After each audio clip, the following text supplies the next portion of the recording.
Well, as we talk to you on this Monday morning, we do so from our studios downtown Indianapolis. The Colts will still have practice today, but they will be in the afternoon for the second straight session. So it'll be 2 o'clock today. We'll be back out there Wednesday and Friday. And Andy Sweeney, when we get in the studio a week from today, we will be recapping a preseason football game.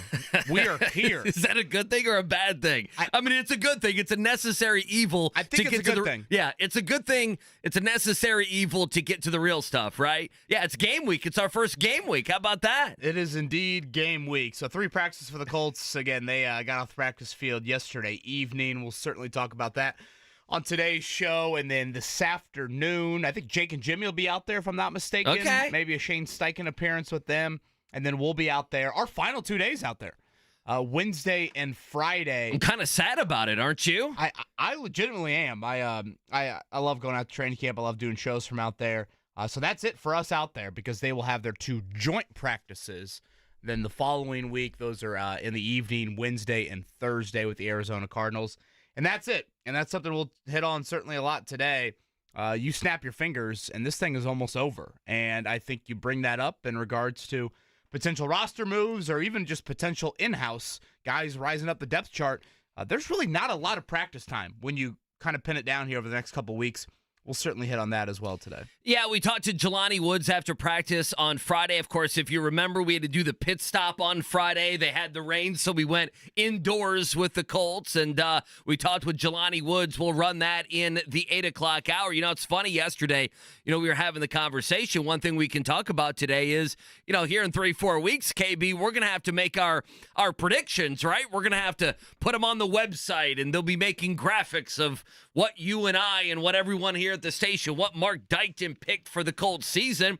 And we're getting ready to start those preseason games. We're now moving past the halfway point of training camp. And what do we think? Like, how much do we think we know this team? The remaining practices, the scrimmages coming up in a week and a half or so against the Cardinals, the other 2 preseason games. What can we learn? I'm just happy we're inching closer. I really am. I'm so ready for some footballs, diving in to some Big Ten stuff for our big podcast over the weekend. And everything else. So I'm locked in. I'm ready to go. You have the USA shirt on. You feeling good about Team USA, except for men's swimming? Which did not come through. I thought the men's swimming ended up getting that last gold, and I actually thought, now that I look at the medal count, they saved themselves. I thought the Australians kind of tailed off a little bit there in the. Yeah, we beat the Australians, which was fantastic. In the pools. Good Monday morning to everyone out there. Thank you for tuning in to the Wake Up Call with KB and Andy. Again, Jelani Woods. We'll play that coming up around 8 o'clock. I was all in. Well, I feel like I have been pretty much all in on the Olympics. But yesterday I thought it was an incredible day. And, really the team aspect to the Olympics, I think a lot of people obviously gravitate towards. But I think it's pretty cool to watch some of the heralded individual athletes and see how they react to the Olympics. And in particular, I'll go to 2 sports from yesterday, tennis and golf. And you watch the emotion of Scottie Scheffler, Jon Rahm, Novak Djokovic, Carlos Alcaraz, those 4 guys, 2 of them winners, 2 of them losers. I guess in Rahm's case, probably the biggest loser. Well, are you anti-Rahm? I can't remember with him going to live. I know you get upset on those sorts of things. Yeah, I mean, again, I'm not a liver by any means. By the way, I saw there's a rumor on the internet that Liv could be coming to Indy next year. To Sagamore up in Noblesville. So nice. I'm going to need some, boots on the ground golf people. Media credential already requested for Kevin Bowen. Well, no, I mean, Bowen doesn't want to go. You don't want to go to that, do you? You don't want to see those guys. I'll be picketing playing the Stony Creek Par 3 across the street instead during that week. Not my golf. Yeah, Mark me and you will go. I'm fine with it. Yeah. But just watching those guys react in settings Scottie Scheffler gets paid like what? Is it $30,000 from Team USA for winning a gold medal? I think that's a little different. Is that what it is? That's tip money. Yeah, what he made at the Masters this year, or what he made at the Players bail Championship. money. And then you watch his emotion during the national anthem. Right. You watch Rahm post-round, 4-shot lead with 8 holes to go. He doesn't win a medal. He's saying he failed his entire country. And Alcaraz, I mean, again, when you think about tennis, you think about golf, it's the majors, it's Wimbledon, it's Augusta, it's this and that. And yet you watch them in these settings, and Djokovic calls it arguably the greatest achievement of his career. And he's achieved everything in tennis. So, to me, 10 and again, times. I'm a sucker for all of that. So you were all in yesterday. I was all Did you weep at all? Yesterday. What about Noah Lyles? Lyles is beyond fascinating to me. He's a weird dude, He comes man. out for the 100-meter final, and he is bouncing around like Rosie at the state fair after an elephant ear. Oh, boy. And I mean, just going. And I'm thinking to myself, that dude's going to be too tired to race in the 100-meter dash. And sure enough, that finish, and we'll obviously play that audio here coming up later today. All of that, I could not get enough of yesterday. And again, just to watch all of the emotion from, guys that, again, where does this fall? Like, golf has been in the Olympics for 3 cycles. Right. It's not like there's some rich history. A lot of people don't even know. Scottie golf's Scheffler here. didn't grow up and say, I'm going to make this putt on the 72nd hole of Le Golf National to win the... No, none of that. And to see all of their emotion... I thought was beyond cool. So yeah, I was all in on it yesterday. Scottie Scheffler treated that like a putt-putt course yesterday. 29 on the back nine, is that right? I mean, it's just ridiculous. And by the way, he's not the only one that obviously shot low. We were talking about that. We're like, I was asking you, I'm like, what kind of course is this? Is this going to be a difficult course? Is it going to be an easy one? Is it going to be somewhere in the middle? And you said it's gonna trend towards probably being a little bit easier. And I thought it was very easy. I thought for a guy like Scottie Scheffler. And then I did love this. The New York Post on Noah Lyles, man of fraction was what they had, given that he won by the I don't know what you even call it, the lean at the by end nose hair. with his torso. He forgot to trim his nose hairs, and that's why he won. That's a lot of fun. And then, of course, you had Simone Biles, who won everything over the weekend and said, by the way, I'm retiring and I'm doing all this while being pregnant, which, is only pretty freaking amazing. So this is it for her today, right? Well, I would imagine She's so. got, yeah. I think the floor and the beam today. That puts a bow tie on gymnastics. Mark, we're going to have to turn this TV here in less than an hour. What do we have coming up? 8 o'clock? What's on at 8 o'clock? Yeah, tell me. It's our Pacer legend in the Sweet 16, Chase Budinger. Oh, there we go. Oh, did they make it? Beach volleyball coming good up. for What's him. up next? It's after Sweet track and 16, field. baby. I'm not sure I knew if he made it. That is Pacer legend Chase Budinger. Tyrese Halliburton, Team USA, they advance. And, boy, if you had any glimmer of hope of Tyrese Halliburton getting minutes here of note in this Olympic cycle, again, pray for more injuries and pray for whatever, inept offense from Team USA. Doesn't get in at all in the first half. Drew Holiday was out on Saturday against Puerto Rico. Halliburton just plays the mop-up minutes. It really didn't do much, to be fair, when he got in the game by any means. So Can I complain about that for a second? You go ahead and finish your thought, and I can complain about this. I got nothing else to say other than USA-Brazil Tuesday afternoon in the quarterfinal round. I mean, Halliburton comes in, and Steve Kerr, I'm calling him John Kerr, Steve Kerr puts him in the corner like he was in timeout. I mean, I know you watch it. It felt like Tyrese Halliburton was in basketball timeout for a second. He's just standing in the corner. Like everyone, is Kevin Durant at the top of the key going between the legs, right? And then shooting a three. It's just like Halliburton's in the corner. I mean, my God, Steve Kerr not like Tyrese Halliburton? What's going on? You're up big. Now, they weren't up as big as I thought they were going to be. I mean, that was a fun game for a quarter and a half. That, getting closer to halftime, and then you never thought Team USA was going to lose that. But, it's very clear that Halliburton is only going to get mop-up minutes. I'm not saying I care that much, but it did feel like he got in the game, and it's like, we're not even going to have him run the point guard. We're just going to put him in the corner like a shooting guard. I don't remember him even taking a shot when he was in. Do you? For 10 minutes? Did he take a shot? Maybe one of them? He took one. 0 for 1. I don't think he had an assist either when he was in there.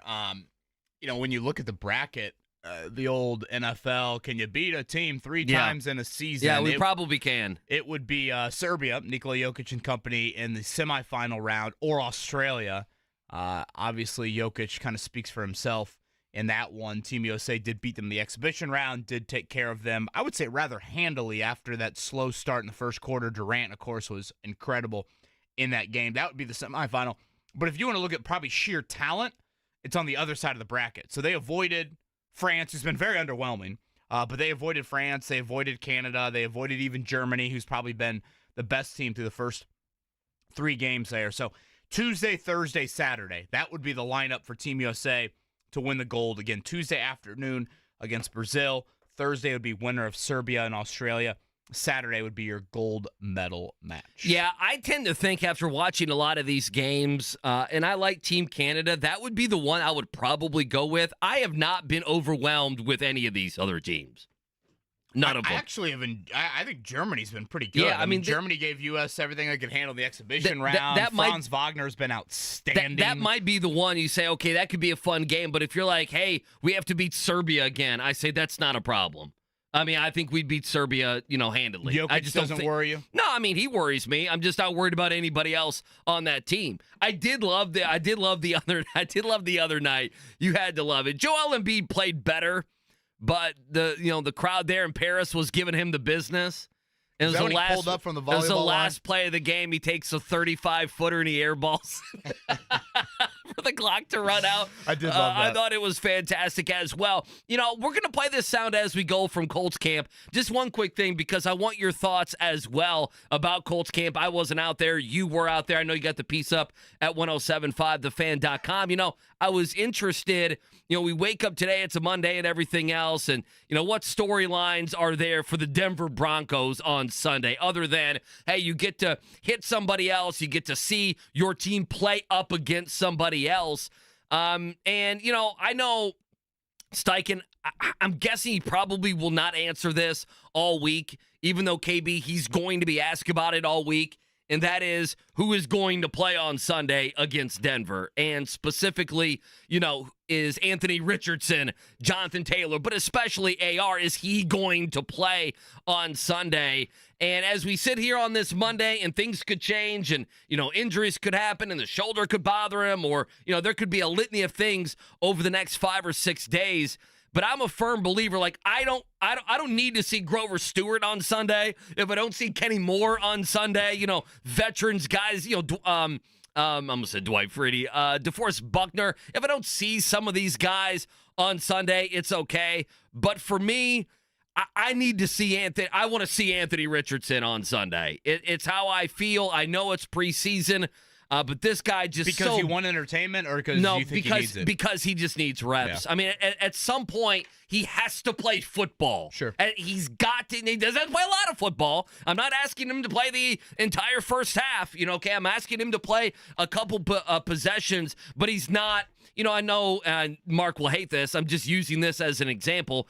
If the Jets didn't play Aaron Rodgers, or he might be a bad example coming off an injury. If Joe Burrow and the Bengals decided, hey, he's not going to be playing in the preseason, some of these Patrick Mahomes with the Chiefs, that would be fine to me. But, Anthony Richardson, the bubble wrap's got to come off a little bit. He's got to play football. He's got to play football against somebody else in a chaotic situation that's not the controlled nature of a Shane Steichen, practice. So I know he was asked about it. I know he said midweek they'll make that decision. Again, other vets on this team, I don't care if I see DeForest Buckner until the first game of the year, but with Anthony Richardson, he played last year in the preseason game, and he only got 4 games in the regular season. God knows he needs those extra reps. So I don't know how, if you're locked in, I would say that's one thing on this Monday morning, KB, I'm locked in on is I want to see a little bit of Anthony Richardson in game 1. Yeah, and I guess we'll find out Wednesday after practice. I think that would be when Shane Steichen would reveal that info. If I'm not mistaken, you think he'll tell us? What did he do last year? Do you remember? I think he did. Okay. I think he did tell us that, Wednesday or kind of, midweek after practice. I mean, there's no reason to hide it. It's a preseason game. It's not giving your offensive, 15-play script to the other team, right? Sure. By having AR play. Again, just to remind everybody what happened in last year's preseason opener, technically Anthony Richardson was still not the starter. That was still Gardner Minshew. Or at least I should say those two were in competition would be the better way to put it. Then Richardson became the starter after that first preseason game against the Bills. But Quentin Nelson played 29 snaps. Ryan Kelly played 29 snaps. Michael Pittman Jr. played 29 snaps. Zaire Franklin, Grover Stewart, Shaq Leonard, who was a starter, at this point last year. Yeah. They all played multiple series. So if now that's first-year head coach Shane Steichen. Does second-year head coach Shane Steichen, sing a different tune? I am with you. I think guys need to play, and frankly, I think defensive guys need to play. I mean, I know, you might be a little bit more anti-Buckner, but I mean, you were 28th in points allowed last year. You haven't won a season opener since 2013. To me, I think you need to change your routine. Did you see Simone Biles fall off the beam, Mark? Is that what just happened? Yeah. Yep. Simone Balance beam Biles going final. through her beam boy. routine here. Do they just go once? Do we know? I have no idea. Yeah, when's the last time you were on a balance beam? I watched Rosie walk across one of gymnastics a few months ago, and I thought to myself, there's no chance I could do that. All right, so let me ask you. So I moved to Southern Indiana when I was in the 5th grade. And in the 5th grade and then moving to the 6th grade, I was stunned, KB, that I had to do something gymnastics. And so a portly, a husky Andy Sweeney, that's the last time I feel like I've been on the balance beam was 6th grade. They made us get on the balance beam and do tumbling and do things like that for gymnastics. You didn't have to do that? No, I can't say I did. No. That's too bad. Man, Biles looks pissed. Well, of course she fouled the balance beam. For sure. She wants to win a gold medal. Of course she's upset. You opened the show with all the guys that were, all the men and women that were crying because they won. She's unhappy. We got to get to the Noah Lyles play-by-play call at some point, too. Yes. You got to take on that one. I mean, that was basically all of Twitter last night. I actually consumed it in a different way, which okay. I think led to the same answer that everyone else watching on NBC did. A couple other Colts items of note that I want to hit on at some point today. I thought yesterday was the poorest we've seen Anthony Richardson in camp. I think there's some context around that. But I did think it was the poorest that Richardson and the starting offense in general has looked. Probably the most inaccurate day is kind of the way to describe it for Richardson. I didn't think the incompletions were because of great defensive playmaking. I thought several of the incompletions were because of just inaccuracy with some guys open there. And then you got to go back to Friday's practice when we went indoors because, again, Latu wrecked again the 2-minute drill. For the starting offense on 2 different occasions to end that practice. And that was full pads on that note as well. And then late last night, for those that missed it, probably one of the more popular names that Colts fans have brought up in terms of a safety ad would be Quandre Diggs signing with the Tennessee Titans, ironically enough, of all teams. Again, he has been a very popular name that Colts fans have been curious about. And I wrote it in my notebook up on the site, 1075thefan.com. Time is seriously ticking on a safety move. And right now, and I've said this really throughout the last couple of months, I'll hold my breath on it. I'll believe it when I see it, that they actually make a move. And when you really map out the practice schedule here, starting today, let's just play out today. They don't make any move before practice starts. You'll go Wednesday in a real session. Friday's in only an hour long, kind of limited. And then again, next week, all you have is 2 practices. Right. The week after that, I believe you only have 2. One of them is a joint practice in Cincinnati. So, I mean, when you start to look at, roster cuts 3 weeks from tomorrow and just how many days of actual practice they have, we are really dwindling those numbers.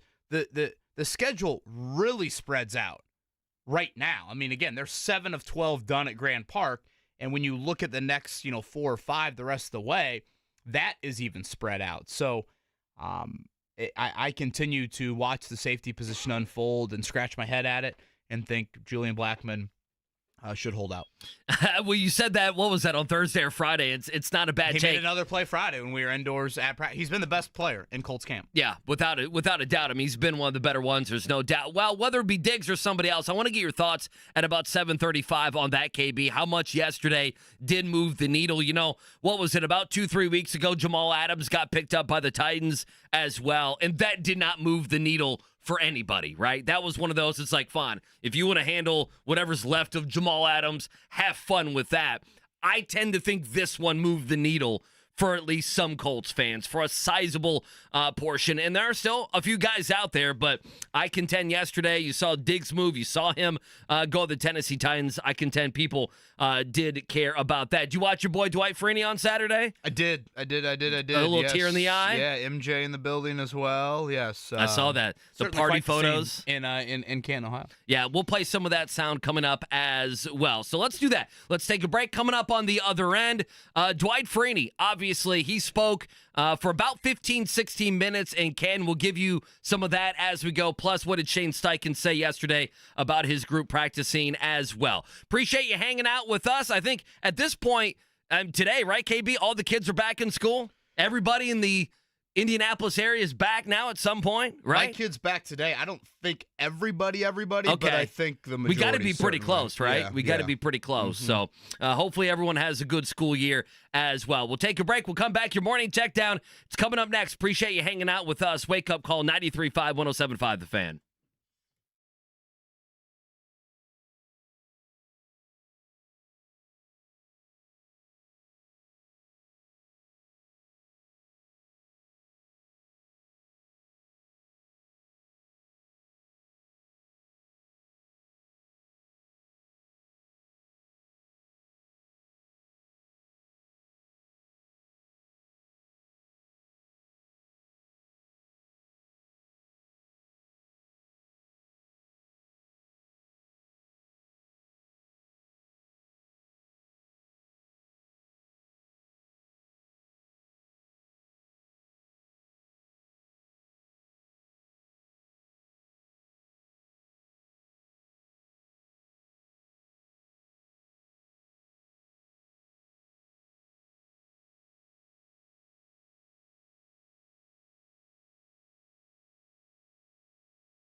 Jelani Woods joins us here at the top of the hour. We'll play that coming up at 8 o'clock. Give our thoughts on what has transpired in the most recent Colts training camp practices.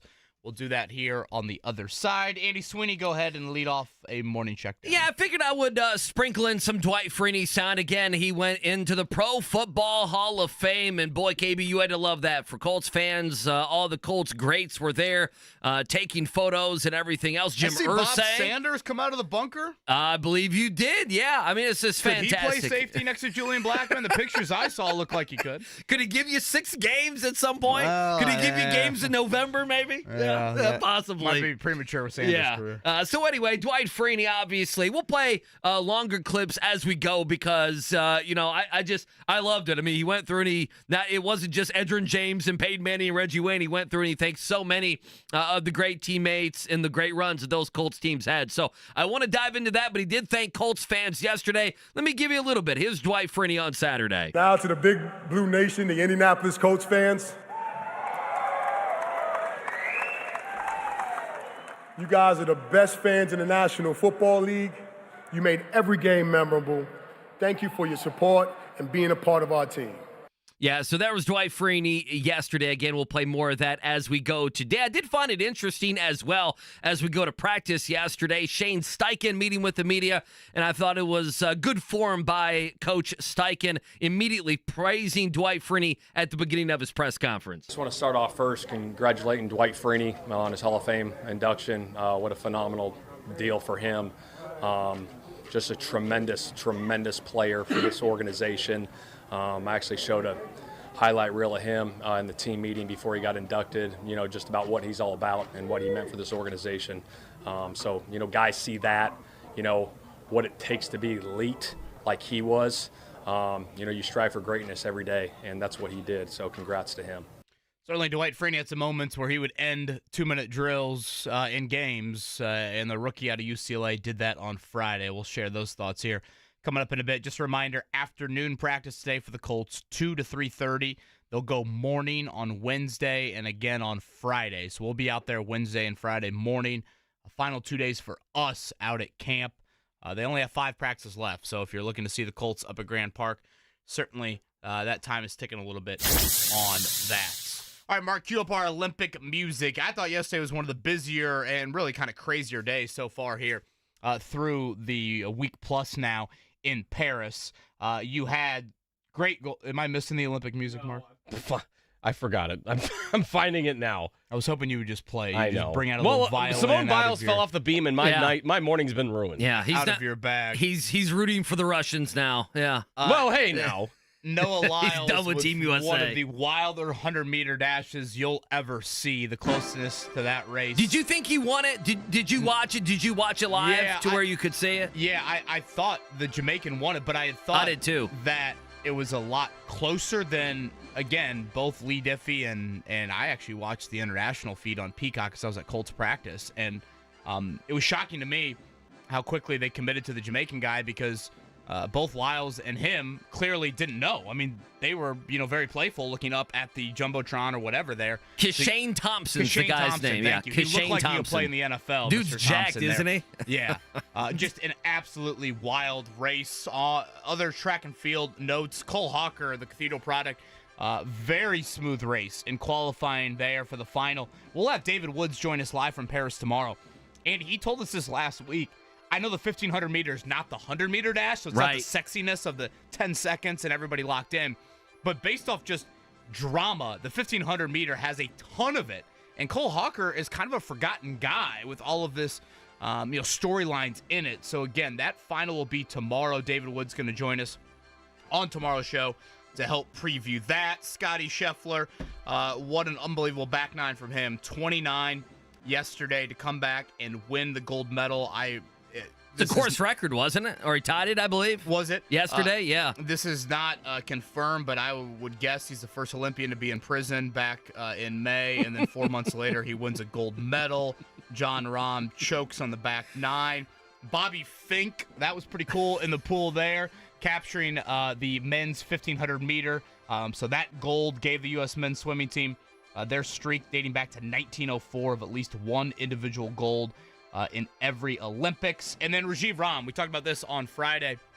He ended up capturing the silver medal. David Woods had in his story the oldest tennis medalist at the age of 40 in 116 years. He went into the crowd and cried and everything. I mean, that was a big deal, right? That was a big deal. And by the way, shout out to Bobby Fink for saving us. Again, as KB mentioned, we were not on the men's side going to win an individual gold if not for Bobby Fink. So good for him. By the way, I was also looking, Pat Forty wrote this. We may catch up with him later in the week. You know, the 28 medals that we had in swimming is the fewest since 2004. And that number is important because they keep adding events, right? So it's not like the events stay the same. They keep adding events. Now, we did beat the Australians, which did matter. But, you know, across 35 swimming events, American swimmers finished a combined 89 places lower than their seeding on the pre-meet entry list. That's an average drop of 2.5 spots. So the pool, mixed results, I think, for the Americans in the pool. So far, medal count, USA 61 medals. France would be second on that list with 41. And in golds, it's actually China with 16, the U.S. 14. I would like to think the U.S. would add to that here now that track and field becomes a bigger focus. Yeah, I mean, we'll win both basketballs, men's and women's, obviously. So, you know, you would like to think that, you know, they would overtake China in that. France and Australia both with a dozen. I'm saying 72 for the U.S. 72. Well, 72. maybe they won more since I woke up this morning. Yeah, 19 golds, 27 silvers, 26 bronze. Quickly, Major League Baseball, Reds lost 8-2 to the Giants yesterday. They actually lost 2 of 3 this weekend. Cubs over the Cardinals. You stay up late for that one, Mark? There no. you go. You stay No. up till 11:30 for that one. 6-2, your final there. 2 IU items. Can I give you 2 Indiana items? How about this? I didn't have You that. ready for this? Victor Oladipo is going to be inducted into the IU Athletics Hall of Fame. I figured I would mention did that see one. that, yeah. And then Mike Woodson is going to have Hoosier hysteria. He has not canceled that yet. There may be at some point. That scrimmage is set for Friday, October 18th. Maybe the show needs to go up to Bloomington. How about that? Well, yeah, I think you could Enjoy some basketball. Come on. could make a solo trip down there with our efforts. Enjoy. Getting You want to watch Mike Woodson some post play? You want to on watch this some post play? We got Kurt Signetti on Wednesday. Is that right, Mark? Uh-huh. No, I'm ready for that. You guys don't want to do a show trip to, like, Guaranteed Rate Field in Chicago? We'd be on the verge of history here. Again, the stat that's just Oh, amazing man. is the AL All-Star team has won more games recently than the Chicago White Sox. Like I said, one I heard over the weekend was they said if you bet $100 and rolled it over on every White Sox loss, you would have over like $280,000. Amazing. I hate those. It Just makes me think, why amazing. didn't I do that earlier, 4 months ago, whatever it was. So Pacers did sign Cole Swider. You'd probably have to be a rather diehard college basketball fan to remember him at Syracuse and Villanova. Great shooter, and I think the assumption is would compete with Kendall Brown for maybe that last roster spot. He was actually on the Cleo Ware Miami Heat Summer League team that just won the title out in Vegas a few weeks back. So, again, very good shooter, 6'8", played very sparingly over the last couple of years for the Lakers and Heat. So, you probably saw that news item on Friday. Again, Cole Swider likely to compete for a roster spot. All right, Jelani Woods coming up at 8 o'clock. Let's take a break. On the other end, what happened in practice yesterday? KB was there for the Colts, and is it a mistake not adding one of these veteran safeties as Quandre Diggs picked up by the Titans? We'll talk about it next. Appreciate you hanging out with us. Wake Up Call 93.5, 107.5 The Fan.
Colts tight end Jelani Woods going to join us here coming up at 8 o'clock. I believe his father, Gregory, an avid listener. I believe he's dabbled in the YouTube chat, which, well, that's a scary thing. Prayers to him for that.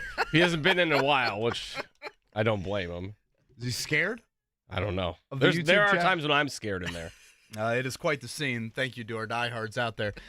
We are available on YouTube each and every morning. We tape that Jelani Woods combo after Friday's practice. We'll play that here coming up at 8 o'clock. Again, recapping not only going back to Friday, Andy, but yesterday's practice for the Colts.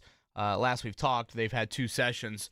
I thought yesterday was the poorest day of camp for Anthony Richardson. And again, as I said earlier, there's context around it. I think Richardson set a rather consistent, high-ish bar to his play so far. So the fact that you're calling it a poor day, I don't want to act like it was 3 interceptions and he completed 30% of his passes. He didn't have a turnover, and he was 7 of 12. Now, when you play out those percentages, 7 to 12 is not great. Now, the thing with Richardson is you can live with 7 for 12 if you're sprinkling in, 3 or 4 big plays around that. I thought yesterday there was a couple of big plays, but just in general, his misses, and I know this is going to sound weird and some people might scoff at it, the eye test did not check out yesterday. Like, I thought his incompletions were just inaccurate, errant throws and not great playmaking from a Kenny Moore or Jalen Jones or somebody like that on the back end of the defense. And I would also say the offense in general probably had 3 or 4 sacks against them. Some of that covered sacks, some of them just pressure as well. So if you were going to label a winner of the day, I would certainly say it was the Colts defense, not because they turned the ball over a ton, just because I thought they consistently got the best of the offense. Does that bother you at all? I'm trying to decide if I'm bothered. I mean, it's been a pretty good offensive output, has it not, for the Colts? I think if you want to look at the trends 7 practices in, I would say the first 3 to 4 days, I thought the offense had some nice consistency to it. I would say since the full pads have come on, I would say the defense has been the better unit. And again, let's go back to Friday. Latu, at the end of that indoor practice, when it was 2-minute drills, he wrecked it. He forced a 3-and-out for the defense on the first 2-minute drill with a 3rd down sack. I believe he beat Blake Freeland, if my memory is correct on that. And then Shane Steichen gave the starting offense another opportunity, and they moved it a little bit. They got right around kind of fringe field goal range. They had to kick a 65-yard field goal at the end of practice or whatever it was. And then Latu bust in there again, and he actually forced a throwaway from Richardson in the pocket. And there are officials out there at Colts practice, and they threw a flag for intentional grounding.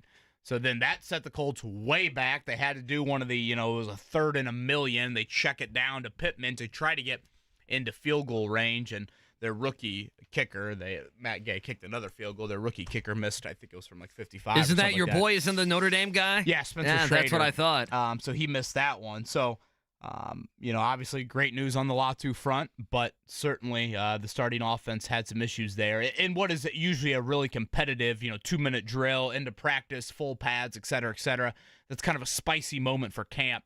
And the starting offense was unable to do anything. I want to ask you this, and I don't know the answer to this, and I think Colts fans may be all over the place with this. Maybe I'm wrong. Like, Latu's not an offensive player. So if they would have taken a wide receiver, and that wide receiver, I mean, let's say it was a Malik Neighbors or a Rome Odunze or even a Brian Thomas, the other kid from LSU. Like, if they would have taken one of those guys, KB, and they were making plays, I feel like we would come in here and we would be very excited about that. I feel like Colts fans would be, dare I say, more excited about that. And I don't know if it's because it's difficult because so much when you play without pads, it's tough to get, and there's so much 7-on-7 stuff. It's tough to know when to be excited by a defensive lineman. But how the hell are they going to keep Latu off the field? I mean, the answer is, if we're going by what matters in practice, then Latu is going to play, and he's going to play a nice chunk for this team. And I wonder, because it's a defensive player, because of all the things that I said, there's so much 7-on-7 and, pads are off and that sort of thing, it's difficult to evaluate a defensive lineman, but I don't think it is. I mean, I think this guy looks rather dominant, unless you're telling me that the Colts offensive line simply isn't good enough, and I don't believe that is the case. I think Latu's getting ready to play a bunch this season. Yeah, don't you? Right now it seems to be him, Kwity Paye, Tyquan Lewis kind of rotating at those defensive end spots, kind of those 3-for-2 spots. Again, I don't think it's the craziest thought in the world to scale Latu back on the rundowns a little bit, keep him uber fresh for the pass rush moments when those do arise. Dayo Odengwo's been out for about a week now. He will be another name that'll factor in whenever he gets back to work. But the thing about Latu that I noticed, and I believe one of the two plays, I think it was maybe the grounding play that he made on Friday, I think that came against Bernhard Raimann.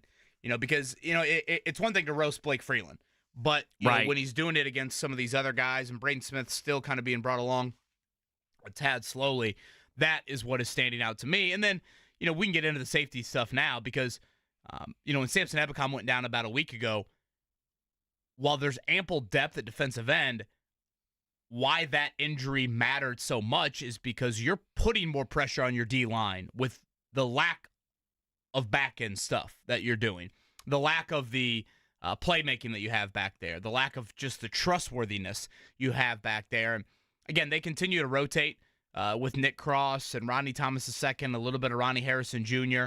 And I think, my kind of takeaway from all of this is, I've been such an advocate for a safety move. And I guess two reasons stick out. One is I don't think it's great competition at the spot next to Julian Blackmon. I worry about the players itself.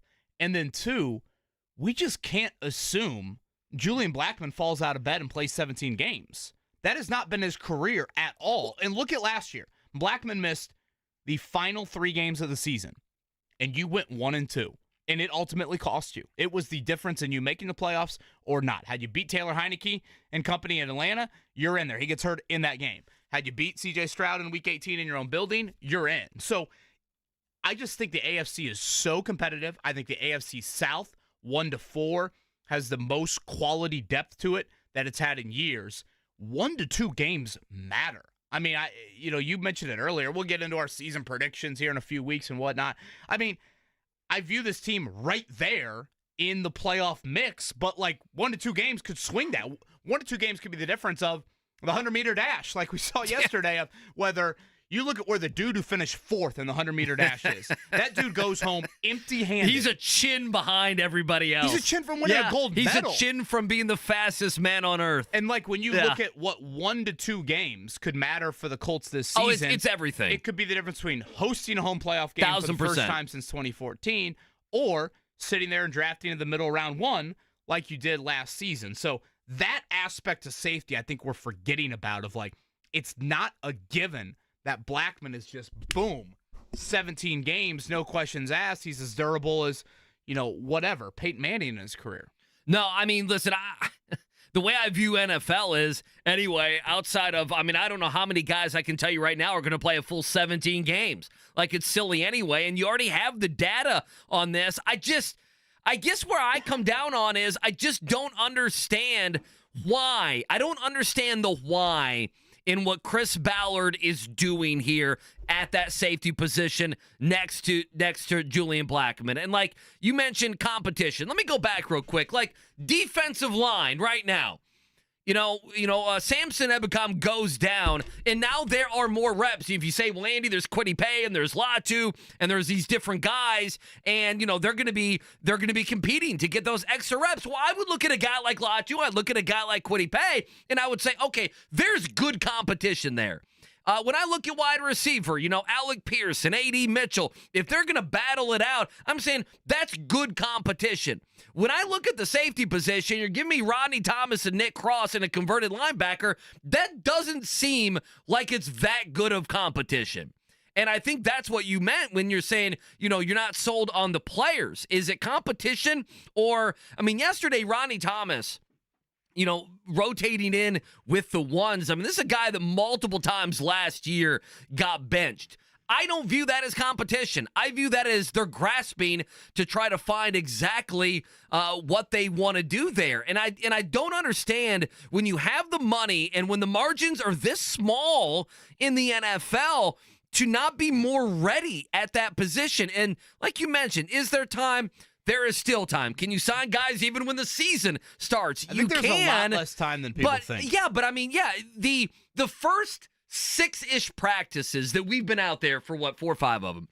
Don't you feel like those are the times where you kind of like gel, right? When you bring somebody else in, you're very much now, probably after maybe this first game with Denver on Sunday, you're very much going to almost be in like game mode, right? You're going to be a couple weeks from cuts. The Arizona Cardinals are going to come in town, and those are going to be big-time scrimmages. That's not, hey, we're going to break a guy in against another team. And I don't know, is it ego? Is that what's going on here to not bring in another safety? Because I don't understand why. And then Diggs is off the board, and I don't know if that's a guy that you were like, whoa, that'd be great if the Colts got him. But, that is a player that is seen at least as a solid player. He made 3 straight Diggs, for those unfamiliar. Yeah, if you're just checking, he made 3 straight Pro Bowls.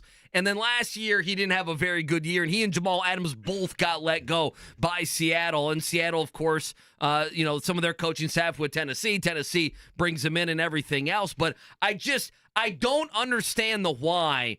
And if you're telling me it's because you want to see the young guys, it feels like you're grasping by continually rotating 3 players, one of which used to be a linebacker, one of which you bench multiple times, and then a guy in Nick Cross who, listen, he has not been reliable in a couple years here in Indianapolis. It just seems like if they can't stop the pass at all on the back end at the safety position, KB, we're going to look at it and we're going to say, why didn't you do something when you very well could have? And I just don't understand. Ballard is leaving himself open here, and there's no reason to leave yourself open. That's what I don't understand. Well, not only that, but you're also, even if you bring a veteran guy in, you're setting him back because he has to learn the playbook, so he's taking even longer to get acclimated to the system you're trying to run with Gus Bradley. Right. Do you care about Justin Simmons? Let me ask you that. Yeah, that's the big name out there. Is that a guy you even want? To me, it's not even like, I'm not asking you to go out there and hit some home run and sign a guy for, let's just say Justin Simmons wants $8 million or $10 million. Quandre Diggs was obviously very affordable. I think it was 1 for 3 yesterday with a max of $5 million. It's just simply like, add a little bit of competition with resumes. I mean, you just listed the resumes for Ronnie Harrison Jr. and Rodney Thomas II, et cetera, et cetera. When Chris Ballard lauds Daniel Scott for so much time during the offseason, Daniel Scott, we really like him. We think coming off the ACL, he was a 5th-round pick. He brings, he's a great pro. He showed up to practice every day last year. Well, then he tears his Achilles during camp, and they still don't make any move. So it's like, okay, wait a minute. You just lauded this guy for 5 months. Now he's out. Theoretically, you would make some move there, and you don't. That is what, again, just kind of adds to the head-scratching nature to it for me, and also just how the schedule's laid out. And, I will continue to harp on this. You could make the case your most difficult quarterback back-to-back stretch of the season is right there week 1, week 2. Yeah. Right there with C.J. Stroud and Jordan Love. It's 2 teams that could be playing in the NFC and AFC championship games. In terms of testing you and looking at, a young secondary, an experienced secondary, right there, you're going to face it. I know there are some other moments in the season where, Tua and Josh Allen, I think, are pretty close on the schedule, things like that. But, boom, right out of the gate, it's, in my opinion, your most important game of the season with Houston. And then, again, you could make the case it's your toughest road game of the season. So how are we going to feel when Simmons goes to the Eagles? Because, that is the rumor that Philadelphia may want him. They have a couple injuries at safety. I'm just throwing it out there. It's a possibility. The Eagles are a good team. Yeah, and again, for GM, and Ballard's one of these, that just preaches competition. Like, the quality competition, where is that at safety? Like, it just, again, okay, if you don't want Simmons or Diggs, and, finances are out the window when you look at what Quandre Diggs just signed for. Money is not an issue whatsoever for the Colts here. It's like, wait a minute, you're going to be stubborn with these guys? And, again, where is that true competition? To your point, defensive line, I think there still is pretty quality competition right at defensive end. I understand when Ebicom went down why you don't make a move. Safety, I don't understand it at all. They haven't earned the right. Especially when it burnt you to end last season. They haven't earned the right to, if you say, well, if I take these guys off the field, then I'm not seeing them compete It's like, I'm not sure they've earned that right to be in that situation. We'll keep that story at the front of our mind, obviously. Jake and Jimmy out at Colts camp today. Let's take a break. On the other end, what a tough year for our next guest, Jelani Woods. He thought he was actually coming back midway through the year. He tells us that story and more. Colts tight end Jelani Woods joins us next. Wake Up Call 93.5, 107.5 The Fan.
They do break my heart, every one of those. Good Monday morning to you. Thank you for spending it with us. Now, Mark, where's our Chase Budinger? I could have sworn 8 a.m. we had Chase on the beach. You don't want to watch men's gymnastics? The uneven bars? We're getting another Simone Biles show in a little bit. We did have a but Simone let me Biles find it. fall off the beam this morning. Again, we are obviously in studio here on this Monday morning. Colts will practice this afternoon. Here he comes. This afternoon. Oh, I forgot to fill out my beach volleyball bracket. How dare you? Oh, did you not enter your bracket in any contests? Come on. I did not fill that out. How did you not do that? Pacer legend Chase Budinger about to get on the beach here in the round of 16 for the men's beach volleyball round here. Again, Colts will be out there at 2 o'clock today. We'll be out at Grand Park Wednesday and Friday of this week. Jelani Woods, we caught up with him after practice on Friday. We'll play that coming up here in a few minutes. Andy, I was had just arrived to Grand Park yesterday when I dialed up. I thought, you know what? Before I head out to practice, I had watched the 100-meter semifinals, and I was like, I've got to watch this final. Like, Noah Lyles is wild. I mean, his pre-race stuff, it is nuts watching how crazy he is, bouncing around on the track. Before a race. I'm like, I've got to watch this. And lo and behold, I'm very grateful I watched it. And I'm very grateful I didn't turn it off right after the race ended because I would have thought that the Jamaican dude won. Yeah, Kashane Thompson. So we're going to let you hear this. Could he play him or Bob Sanders looked great this weekend. Either of those two guys could play safety for Dude, the Colts. guys are all jacked up. It is funny. All the long-distance runners are all just they're muscular, but they're very skinny. They're very slender men and women. And then the 100, I mean, these men and women are jacked. Absolutely. So take a listen. The question here that was around the internet was this a bad call? Now, are you a fan of Lee Diffie? I am a big IndyCar fan. Okay, Again, this is I think our he's IndyCar good. guy. This is the man that calls the 500 for NBC. He will obviously not be doing it any longer because IndyCar's moved over to Fox. But I am I'm he's a really good. big Lee Diffie fan. And I was shocked. Now, I'll add this. What you're going to hear from Lee Diffie on this call is the exact same sort of call that I heard on Peacock from the international feed. So they did the exact same thing. This guy, they called the race for the Jamaican. I forget who it was, but that guy thought Kashane Thompson was the winner as well. All right, so take a listen. Obviously, the race was 10 seconds, so take a listen. And then the debate was, do you go to the winner immediately or do you go to, hey, this is a photo finish, it's too close to call? There's an Olympic gold medal waiting for somebody who wants it the most. Now Thompson starts to wind up. Curley's going with him. This is close. Jamaica's going to do it. Kashane Thompson is a gold medalist on debut.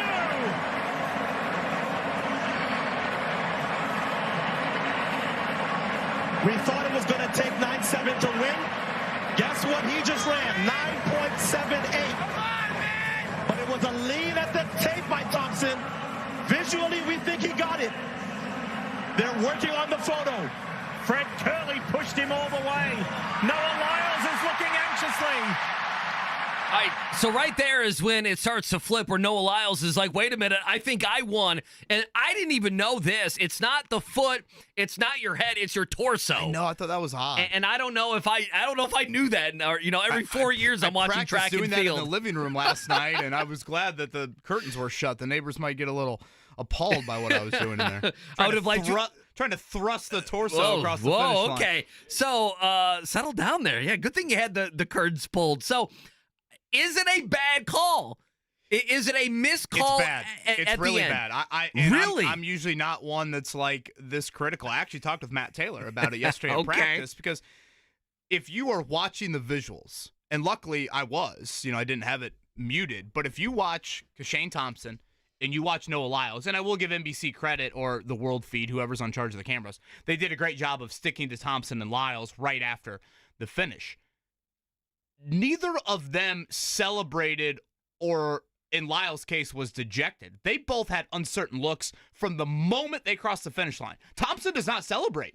Thompson immediately kind of looks up. Well, they're showing it on TV right now. I thought Thompson celebrated for about 2 seconds and then realized and then he goes, wait a minute. Yeah, then he realized, wait a minute, this is going to be too close. And I just felt like, that was Otto Bolden, right? on the color with I believe so. With Lee yes. Diffie. It's he's the one that has to say, wait a minute, it looked like Shane Thompson, made a lunge for the finish line, but now we're looking up here. I was talking to Matt Taylor about it because again, I mean, he is, he does radio, so I mean, he's our eyes. And Taylor referenced like a lot of times with interceptions, he wants to make sure that he just simply says, for example, Colts play the Broncos on Sunday. The Broncos have intercepted the ball. I don't want to misidentify a player. Right. So let me just tell the audience what is happening. Sure, in an ideal world, I get the player right. I would say Patrick Surtain has made the interception, but let me wait for Lair Overton, as a sideline spotter, or my spotter in the booth, or myself, to make sure I've got that number right, because I don't want to have to recorrect myself. So for Diffie to be that strong on it, and sure, when you watch the race, I mean, because Shane Thompson's leading throughout. It was remarkable to watch Lyles, go from 8th to 7th to 3rd to finally, he literally took his first lead on the last step of the race. It's such a quick race. It's funny how you can be back and then make that run at the end when it's such a short race. I think you'd want to build the suspense, though. Because clearly in stadium, Lyles and Thompson were uncertain. And I don't know, maybe the monitor for Diffie indicated something else. But, in stadium, I thought to myself, what an opportunity here to be like, I don't know who won. We don't know, again, right. If you watch the runners, they appear to be pretty uncertain for, a good 20 to 30 seconds before we finally get confirmation that Lyles had won it. So, yeah, I mean, I'm usually not one that's, ripping people because I think it's a very hard job to do. I thought that was awful. Send this out to the internet. Kevin Bowen rips Lee Diffie on the morning show in Indianapolis. I agree with you. He missed it. What I would like to know is... And so did, again, the international feed. So, everybody did the same thing. I think, it's one of those where if Noah Lyles won the race, you then can go back and watch the race, and you can understand, okay, I see the lean at the thrust, as you said, KB, at the end that got Lyles the win. If you watch it live, or if you watched it not knowing who won the race, your eyes probably would tell you that Shane Thompson, the Jamaican, won the race, okay? What I equated it to, and yeah, in the end, I hate saying this, in the end, he got it wrong, and it's one of those memorable calls, and they just got it wrong. A couple things. I would love to know what metrics he has right in front of him. Is he looking, or is anybody telling him anything in that split second, or is it up to him as the play-by-play guy to make the decision if he's calling the race with a winner's name or not? Does that make sense? Because, go ahead. Well, the only thing is I thought he could have softened his stance a little bit. And I know that doesn't make for the great call that we look back on 4 or 5 years down the road, but when it's so close like that, he makes the call like Shane Thompson won by, a half a body length, or he won by a 10th. He makes a very just casual isn't the right word. Matter of fact. It's matter of fact. He acted like if I was not watching it, if I happened to have just the audio on, I would have thought Shane Thompson was 9.75 and Noah Lyles was 9.87. That it was pretty clear. So not even to build that of boy, at the line, whatever. Here I'm just making up calls off the top of my head, but that, to me, I thought was surprising, too, that he didn't even just say anything to the fact of, can you believe how close that was, Otto, or anything like that, just to kind of set it up as, that is one of, if not the closest 100 meters you'll ever see. I'll give you kind of something I equated it to over the weekend. When that happened, I shot a couple texts out. And again, people here probably don't pay attention to this as much. You get a lot of this in horse racing. Sure. Right? Sure. And so if you're calling a race for horse racing, for instance, I've been up in the perch, if you will. The gentleman's name is Travis Stone, who calls him at Churchill Downs. And, he's got binoculars on, KB, but he's up on his perch, kind of like you being in a press box for a Colts game or whatever it may be. And time after time, they have the photo finish, and you get the photo finish, and that's the call. The call is, hey, we have a photo finish. It is interesting. I wonder if Lee will do any media around this. I don't know, Barrett Sports Media or Awful Announcing or somebody media-wise. If I'm over there, if I'm Pat Forty, our guy we need, or David Woods, and I'm over there, to me, I think that interview is almost as interesting as some of these athlete interviews. Now, this call or the botching, if you will, of this call is one of the big storylines of yesterday. And then the last thing on this, and this is, God bless them, I don't know how they do it, but, a lot of the racers are friendly towards each other. You saw that with Thompson, and you saw that with Lyles yesterday. And when they go and they do their press conference, those two guys sit next to each other during the press conference. And where else do we do that in sports? Yeah, literally gold, silver, bronze. I'm watching the golf, and obviously golf's a lot different, but there's like Tommy Fleetwood and Hideki Matsuyama right now. But I mean, besides the Olympics, we don't do that. It's not like, the C.J. Stroud and company just won the final game. It's not like last year, Gardner Minshew and C.J. Stroud, right? Or, at the end of the playoff run, it's not like Jalen Brunson of the Knicks and Tyrese Halliburton are sitting next to each other during, doing the press conference after a 7-game series. The last thing I will add on this, it is just and I've said this a lot about swimming and watching these races, but the dude from South Africa, I'm not even going to try to pronounce his last name, started with an S. That dude finishes 4th in the 100-meter dash. And I mean, he has trained 4 years for that race.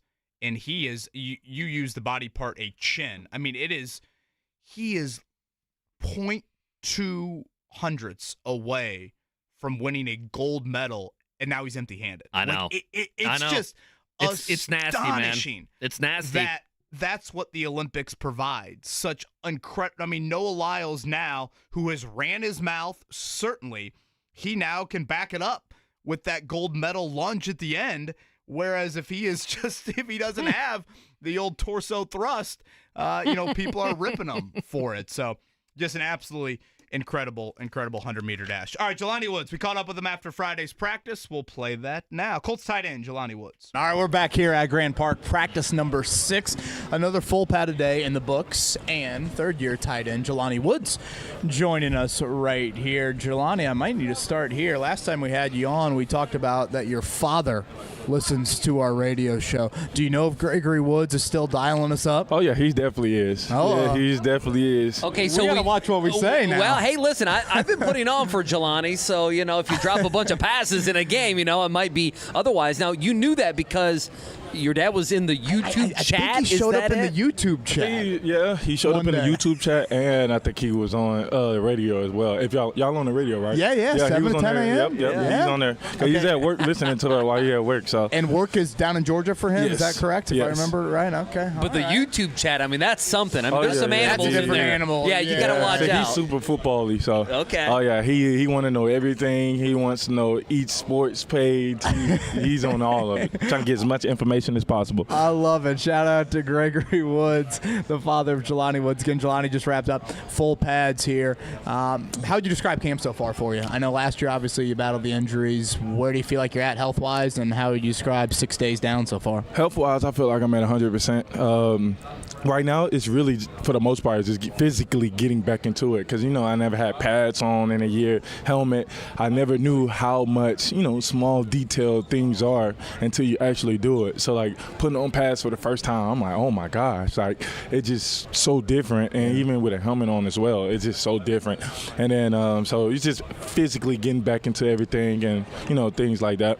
It's an easy question for me to ask. I'm sure you've been asked this. I know you have, and I know it's a tough answer. How disappointing was last year? I mean, the hamstring kept bothering, and then you're out the entire season, and, people are looking forward to seeing you in that second-year role. How disappointing, how frustrating was that to you watching play? It was, it was gruesome for me because I never really got hurt before ever in my life. So I never missed games from park ball all the way up to now. So last year was like my first time actually being hurt and kind of, not knowing what to do. Like, I'm just trusting, like, well, I'm just do these treatments, and, I should be better. But then once it kept happening, now it was like, okay, I need to find out what's really going on.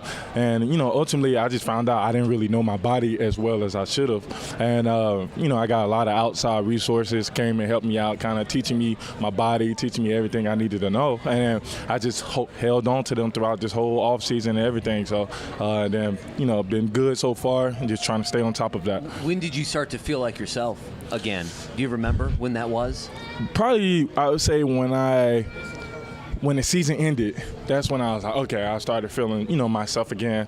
I stayed back, how we get to go home when the season ended. I stayed back in the facility for about a month or so, and then I was able to go home. And then I have a trainer and two physical therapists in Atlanta. So when I went home training with them, we was working specifically on, my hamstrings and working on everything, really my whole lower body, because everything is connected as I learned. So working on that, and then by the time I came back to OTAs, I was, pretty much fine. And still working also, but pretty much good. He's number 80, Jelani Woods. He's with us here again. Year 3 coming up for him. I don't want to harp too much on last year, but I just want to ask another one.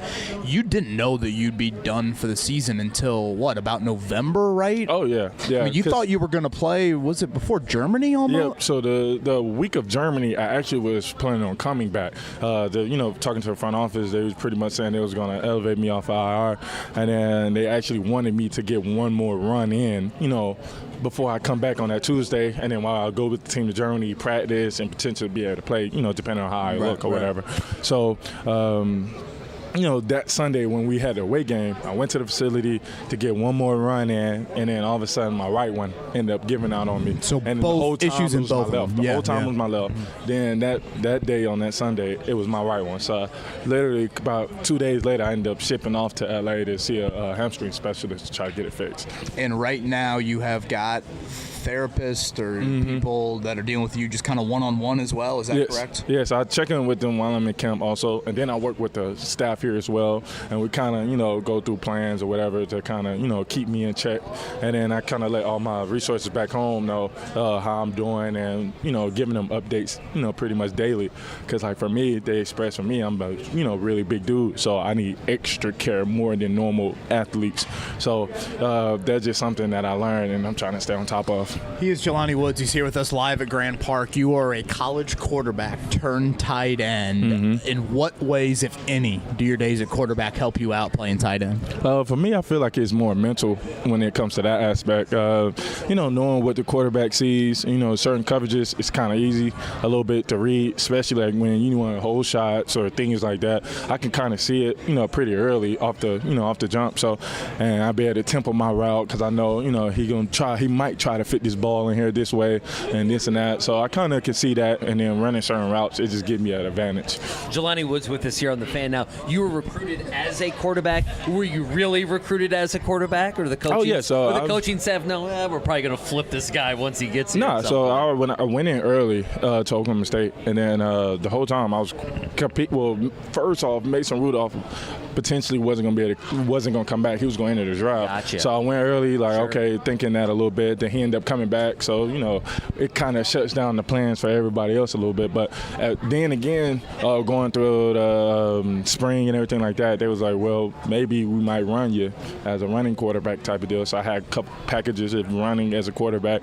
And then ultimately, they didn't want to burn the red shirt on that or whatever. Right. So we're going through the season. I was scout team QB the whole time. And then late in the season, you're just like, I'm have some fun. So they asked me to be a tight end for a week. Then I ended up having, too much fun. Wasn't that the Bedlam week? Yes. Weren't you Mark Andrews on the scout team? Is that right? Yeah, and then we didn't, at the time Oklahoma State, for me, we didn't really use tight ends like how Oklahoma do. Yeah. So they asked me to, be that presence or whatever. So I ended up doing that, having too much fun with it. That was one of the best weeks of my life. It changed, and next the rest of my life been the best. Jelani Woods with us here on The Fan. It is on this Monday. We know from not only here but Philadelphia that Shane Steichen can use the tight ends. How do you think you fit his system, and how much you think you could take advantage of the way Steichen can use the tight ends?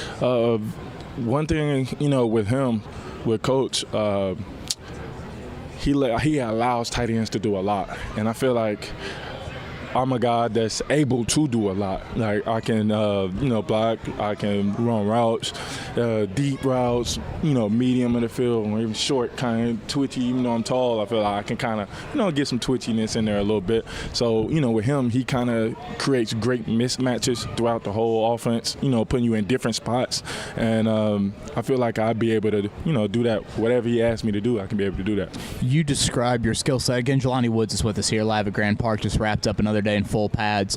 Would you say you're more comfortable as a receiver or a blocker right now? I feel like I'm balanced because I definitely worked on a lot of blocking. That's what they ask of us to do. So for me, comfortability-wise, I feel like I'm pretty much balanced now. I'd say starting off, I would lean towards more receiving because of the aspect of at Virginia, I didn't really block, in a long time. So coming here, I had to get my fundamentals back.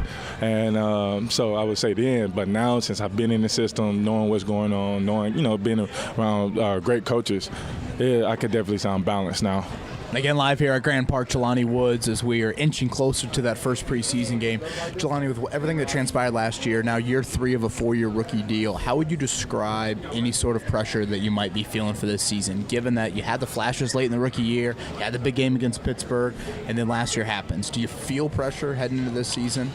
Honestly, I don't, because like I said, since I missed last year, it kind of knocked me down to starting all over again. And going back to my rookie year, that's kind of, if you think about it, that's kind of how that went. Like starting off training camp, I was deer in the headlights a little bit because I was learning a lot, and I started to settle in, and things started to kick off as time went on. And kind of now that's kind of exactly how it feels a little bit. With the injuries, you got to physically get back into things, so it's like starting off that way. But eventually for me, I know for a fact it's going to kick back up, and I could be able to dominate like I used to. And again, we thank Jelani Woods for his time here again live at Grand Park. Jelani, stay healthy, man. Good luck this season. Looking forward to year 3 for you. Thank you for having me. Thank you. Jelani Woods, if you missed that, that'll be up on the podcast, and we will be back out at Grand Park Wednesday and Friday morning. Today, they'll have an afternoon practice beginning at 2 o'clock. Andy, this is easily, I would say, the hottest span of camp. Yesterday was steamy as can Boy, be. it's supposed to be 92 degrees. Enjoy it, Jake and Jimmy. In full pads. And today, again, I mean, not only are these the hottest days, I think, of camp, it's the 2 afternoon practices so far here of camp. We do have I don't know, was Lee Diffie listening to the show? He literally tweeted this out at 8:16 this morning. The men's 100 was epic and closest of all time. And again, Lee Diffie, the man on the play-by-play call we just talked about before the Jelani Woods interview. My eyes and instinct told me that Kashane Thompson won. Obviously, that wasn't the case. I shouldn't have been so bold to call it, but I genuinely thought he won. I got it wrong. I'm thrilled for Noah Lyles as his story only gets bigger. Ah, there you go. So he bent the knee. So is everyone going to... I mean, people have been crushing him for the last, 15 hours or so. I think I can sit here and be like, it was a poor call, as I just said, and I still really like Lee Diffie. And honestly, I'm going to miss him greatly when IndyCar goes over to Fox. I don't know who it'll be. Maybe it'll be one of our own, Kevin Lee, in the booth next year for Fox. We'll have to see how all that plays out. But I'm going to miss Lee Diffie. I think he does a great job. And I know not everybody feels that way necessarily, but I think he's outstanding.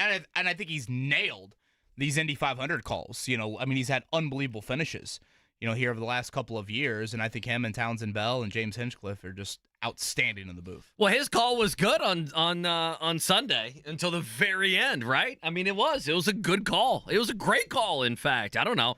You have 10 seconds to make that call. I don't know. I'm not crushing him too much. I do wish, he called it so quick. If I know I was stunned by the conviction. Yeah, I have a buddy who works with MRN, NASCAR radio, and he does most of NASCAR stuff, and he says they've got things wrong because spotters and even NASCAR, they have put up they put up incorrect time information, but Diffie didn't have time to have a bunch of people give him a bunch of input when it was a split-second decision. Before we get to a check down, can I go back to our interview with Jelani Woods?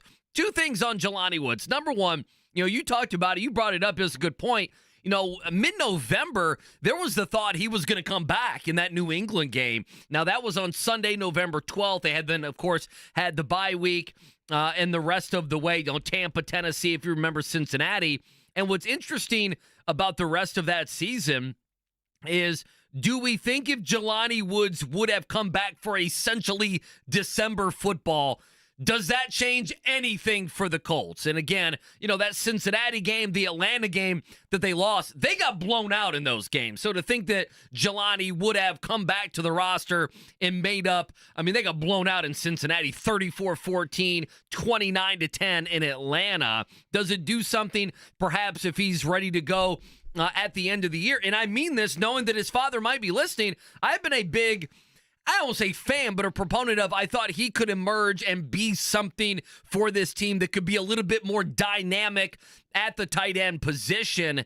And I'm not saying I'm coming off that statement. I'm saying I don't know what Jelani Woods is, and I don't mind saying I don't know. I don't know what Jelani Woods is going to be this season for the Colts. Do you have a good feeling on that? Because I don't. 7 practices in at Grand Park. I think we need to pump the brakes. I just do. I don't disagree. I said it to you last week. If you were going to make me write out a tight end depth chart, and I have the caveat of some positions I can write in Sharpie. I feel good about it. All right. This is some conviction behind this depth chart. Tight end, I'm still writing in pencil. Ty Conderogas. Shout out to all of our teachers and educators and daycare people going back to school today. Ryan from Fisher sent us a video. Oh, did He's listening to the show. Says day one back. Can't wait. It's starting at 7 a.m. So, he's getting an early start to his day. So thank you. All of our teachers and educators out there. Light pencil, Kylan Granson, Drew Ogletree before I get to anybody else. That's where I'm at. So is that a disappointment? Because I guess I'm a little bit disappointed. But again, the guy hasn't played football in a year. Right. I think we need to keep that in mind of this is the first time. He's practiced 3 times in full pads in front of Shane Steichen. That's it. 3 times in full pads in front of Shane Steichen. So it's still early. It's a position they'll rotate a lot at, but I don't think this is, him walking in there week 1 against Houston and playing Jack Doyle playing time against the Texans. Yeah, again, I'm not trying to be hot takey here. I guess I just felt like he would have the ability to be something a little bit different in this offense. I think that skill set, yes. Do you think it's, I guess I'm not sure it's still, I'm not sure this season if we're going to get that from Jelani Woods. And I would have thought going into training camp that that's something that they would have got, is a Jelani Woods who maybe was a little bit different than everybody else. And right now I kind of feel like he's like 4th string. Yes, but it's a position that rotates a lot. And I also think we overblow a bit of what he did as a rookie. It was really just one game, when you look at it. And I think, part of where he got drafted, 3rd-round pick for a tight end, that's high. When you look at the teams last year in the playoffs, right? And Mark Andrews where he was drafted, and George Kittle where he was drafted, and those guys, even Kelsey. Wasn't Kelsey a 3rd-round pick? It's kind of crazy when you look at it in that light. Is that position group good enough?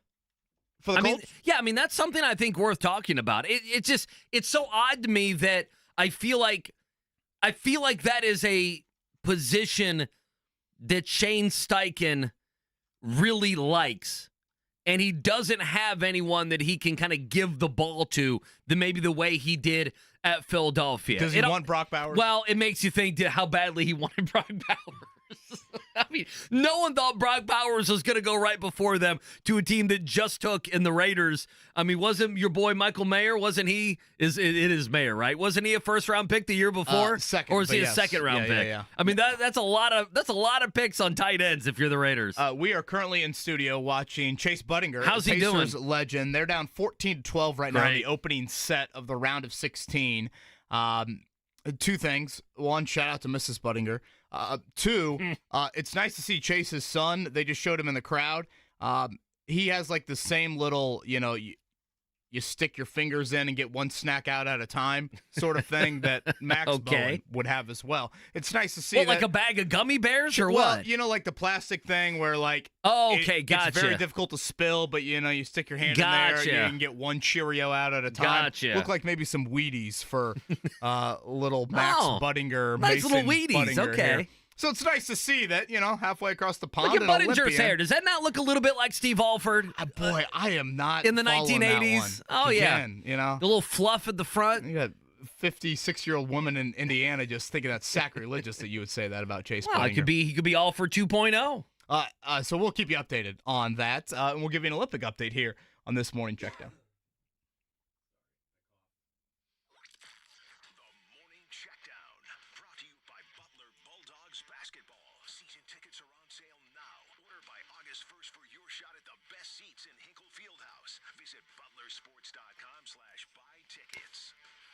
All right, I want to get to some of this Jonathan Taylor sound from Colts camp yesterday, but first let's start with our guy Dwight Freeney going into the NFL Hall of Fame on Saturday there in Canton. He was the first speaker up at, 1 o'clock or whatever it was. A little rain delay. It looked hot outside, but he got up there. He made a great speech, about 15, 16 minutes or so. Let's play this one, Mark, him thanking head coach Tony Dungy. To Hall of Famer, Coach Dungy, your teachings and how you carried yourself.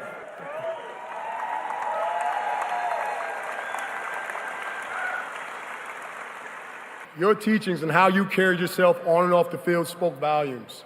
You put us in the position to succeed, and I'm so honored to be on your team again, Coach. Thank you. Yeah, thanking Tony Dungy. They took pictures and everything, all the great Colts in the Hall of Fame. Man, Bob Sanders looked good in those photos. Sanders. I think he could give you a little clock here next to Julian Blackmon. Some guys, they leave professional sports and they let their bodies go. You see that a lot in the TBT if you watch any of that over the last several weeks. By the way, shout out Jared Sullinger, game-winning 15-footer for the win and $1 million. But I was laughing at it. And then some guys are some guys are jacked still, and they haven't played in a decade, and that's Bob Sanders. Yeah. So key card still works for Bob Sanders. Good for him. Now, as for Colts camp yesterday, I thought it's a good question, and I don't know who asked it. I don't think it was you. I was trying to listen. The voices in the background, if you will. But Jonathan Taylor was asked about, hey, no Zach Moss this season. Perhaps he was a better running back, now this is me talking, than Trey Sermon. And so does that mean, JT, you're going to get more run in this offense? It was a pretty good answer as well. I'm expecting to do whatever Shane asked me to do, because whatever it takes for us to win a championship, that's what I'm willing and able to do. Like I said, that's something that I haven't added to my resume yet, and I'm just going to try to do my part in order to make that happen and to make it a reality. I do think Trey Sermon is that backup right now. Shane Steichen mentioned yesterday, pleased with his pass protection. So I think if you have a second running back, I don't expect Zach Moss work for Sermon, but I do think it is him. So again, Colts afternoon practice today. That will be day 8 of 12. We'll be back out there Wednesday and Friday. All right, Mark, cue up the Olympic music. Let's start a little locally, track and field. I know nothing about track and field. I watched Cole Hawker in the 1,500-meter semifinal, and I thought that looked amazing. He looked smooth. He didn't look like he broke a sweat. He's right there at the end of the race. By all accounts, he's got a great kick. So I'm looking forward very much to the 1,500-meter final tomorrow for the Indy product, who we had on the show just before he left for Paris. David Woods going to join us tomorrow. It sounds like this 1,500-meter event, again, not the flash of the 100-meter, but a ton of great storylines in this one. The other semifinal, Notre Dame guy won. Yared Nuguse, if I'm saying that right, from Louisville. So you got a couple Americans that certainly could be knocking. Notre Dame's having a pretty good couple weeks. Am I wrong by saying that? It feels like they've had quite a few Olympians. We can fence and run. Hopefully we can translate to winning in Kyle Field coming up here on August 31st. I thought yesterday was outstanding, Olympic Day. I mentioned this to Andy to open up the show. Individually, the emotion. Scotty Scheffler, the back 929, incredible. John Rahm, epic choke there. 4-shot lead with 8 holes to go, and he doesn't win a medal. And then Djokovic and Alcaraz. Just to hear Novak say afterwards, this might be my greatest achievement, considering everything he's accomplished.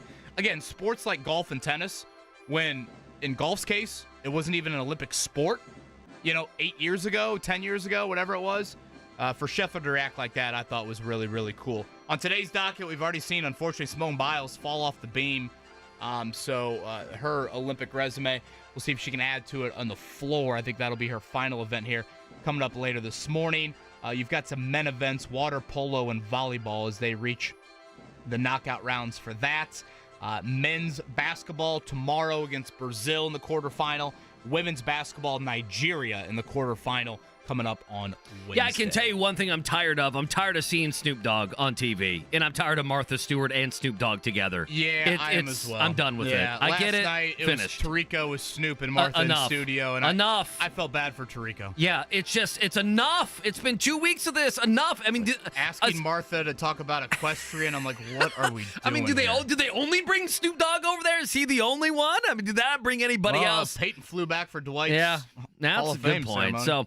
So, quickly, Major League Baseball, Reds losers 8-2 to the Giants. They lost 2 of 3 this weekend to San Francisco. Cubs over the Cardinals last night, 6-2. Indianapolis Indians, 10-8 losers. Finally, lost a couple this weekend. And then former Pacer forward wing Jordan Morris signing in Turkey. I don't know. I see him as an NBA player, right? I don't know. I mean, not a top-level one, but I see him as an NBA guy. I always kind of thought he could be a fringe, whatever. Yeah, rotation guy. 11th guy. Yeah, so I was kind of surprised on that. All right, halfway through, we'll take a break. We'll come back. A couple different Colts items that I want to get to. We'll dig into that. Keep hanging with us. Wake Up Call 93.5, 107.5 The Fan.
The one and only Kurt Signetti going to join us coming up Wednesday. Again, we'll be back at Colts camp actually Wednesday and Friday here. Afternoon session beginning at 2 o'clock today. Now, tomorrow, Andy, we're going to have David Woods on live from Paris. You're going to get, from a local angle at least, you'll get that 1,500-meter final in track and field with Indy's own Cole Hawker, Yard Nagoose from Notre Dame. I believe that's at 250. And then right after that is USA against Brazil. Now, you're telling me Brazil does not have Leandro Barbosa and Anderson Varejão anymore? You know, it's funny. I looked up. I think they only have maybe a player that has kind of like NBA roots at all. So I think we're going to smoke Brazil. I'm not even worried about Brazil. In fact, I've watched enough of these. I know Team Canada has some, Shea Gilgeous-Alexander, Andrew Nemhard. I get it, Jamal Murray. I respect the hell out of them. I love to see Team USA wipe them up. I would be fine with that. But besides them, I know Germany gave us everything in the exhibition season.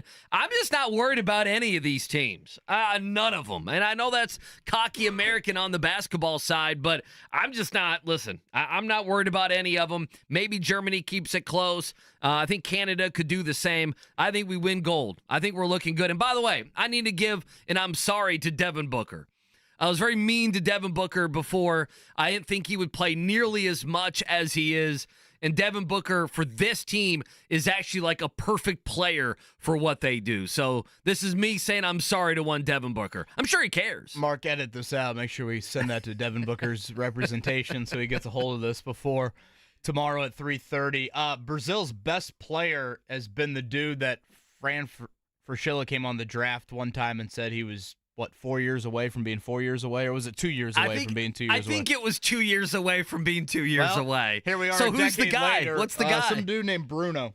Oh, it's Bruno. Okay. Yeah, who's been great for him. Yes, it'll be Brazil, and then if the U.S. wins that, it would be Serbia or Australia. Of course, Serbia would be Nikola Jokic, Bogdan Bogdanovic, and company there. But yeah, certainly the teams with the most NBA talent, all on the other side. I mean, you've got Germany with the Wagners, Dennis Schroeder, Daniel Tice, Team Canada. France, been very underwhelming. That Canada-France game in the quarterfinal, that should be a rocking environment. It's been cool, as much as I'm jealous of it, I guess we'll get it in 2028. It's been pretty cool to see how the home fans have reacted to the French athletes in their respective sports. It's been really fun to see that. Yesterday, Victor Perez in the golf almost got kind of a backdoor medal. The reactions to him were pretty cool. Obviously, the swimmer, Marchand, was just incredible in the pool throughout. So I've enjoyed that aspect of some of the environments they've had. Well, plus you enjoyed that they're booing Joel Embiid.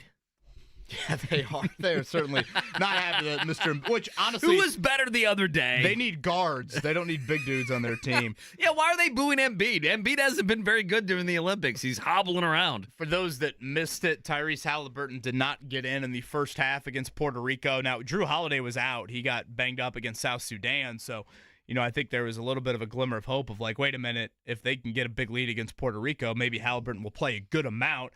Didn't play in the first half. They eventually got a big lead by halftime. It took about a quarter and a half before they really expanded that. 10 minutes, 0 for 1, no assists for Halliburton. So I think we can confidently say as they enter the final 8, it would take a slew of injuries and, some opponent to go full zone in the U.S. to look anemic offensively if Halliburton's going to get any clock of note here in the Olympics. I said this. I know you watched it. KB, I said this earlier in the show. The surprising thing for me is, Halliburton got in the game and he basically just played off guard and he stood in the corner. And I know for parts of the time that he was in there, Anthony Edwards was in there and Kevin Durant and, I think Bam was in there and everything else. But I don't know. I guess I was surprised he came in and he didn't even bring the ball up the floor most of the time. I mean, it was very much him standing in the corner. I think I know your answer to this, and I think A plus B here doesn't equal C. But the fact that Halliburton is by far the last guy on the end of the bench for this team, and the fact that Leonard goes down and they bring in a guy in Derek White, and to me, that made sure that Halliburton wasn't going to get any run. Does it make you feel different that in 4 years, I thought Halliburton was going to use this as a springboard to being one of the faces of Team USA basketball, specifically in 4 years. I guess I still feel that way, but how little he has played and how much he's been ignored, maybe he's not the case. And listen, I know there's guys like Brunson, Donovan Mitchell, etc. that didn't make the team. I don't know. I guess I don't. I felt like it was going to be a lock that he was going to use this to be a face of Team USA basketball.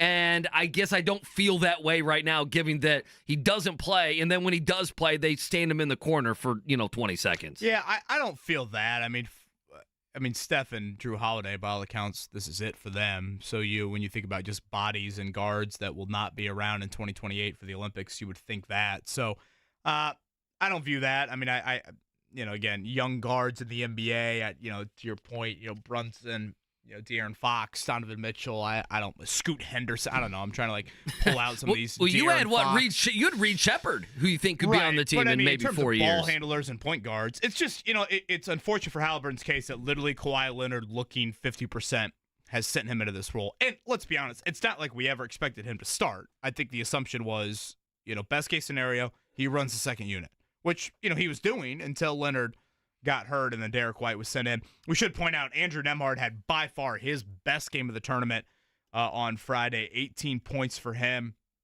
8 of 10 from the floor. So really good for Nembhard. Jamal Murray actually has not played a ton or played very well. He's been off the bench a lot for Team Canada. Yeah. So again, Canada won the group of death, and they've got certainly a lot of talent, but they have drawn France. So that is a big-time game for Canada. All 4 of these quarterfinal games will be tomorrow from France. Here's what I'm disappointed in before we take a break. What I'm disappointed in, KB, is after these games, we are not coming in here and talking about Halliburton and what he did or did not do in the games. Does that make sense? That's what's a bummer for me. I didn't think he was going to start. I didn't think he was going to lead the team. I thought there would be some games, even close games, to where we didn't see too much of Halliburton. But whether we like it or not, and I'm not hating here, he has been an afterthought on this team completely, and he has been the only afterthought on this team. Jason Tatum didn't play one game. You know what Jason Tatum's done?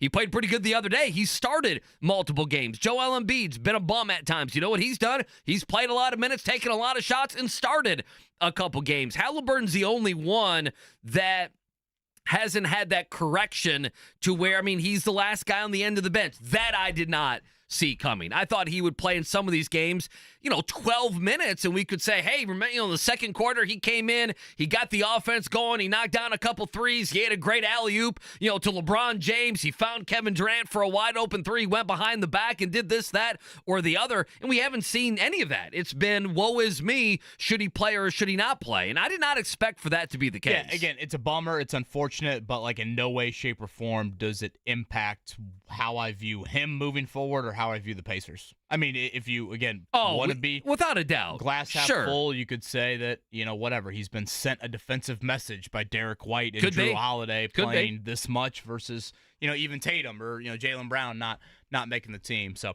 3:30 tomorrow, the U.S. and Brazil in that quarterfinal game. Coming up in 10 minutes, we'll let you hear some of Dwight Freeney's Hall of Fame speech on Saturday. We'll take a break. We'll come back. We'll wrap up hour number 2. Wake up call on this Monday, 93.5, 107.5 The Fan.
Dwight Freeney into the Pro Football Hall of Fame. We'll play a snippet of that coming up here in just a second. Saw Michael Jordan, a great friend of Dwight Freeney's, making an appearance at the after party there. Stogie in hand for MJ. Of course.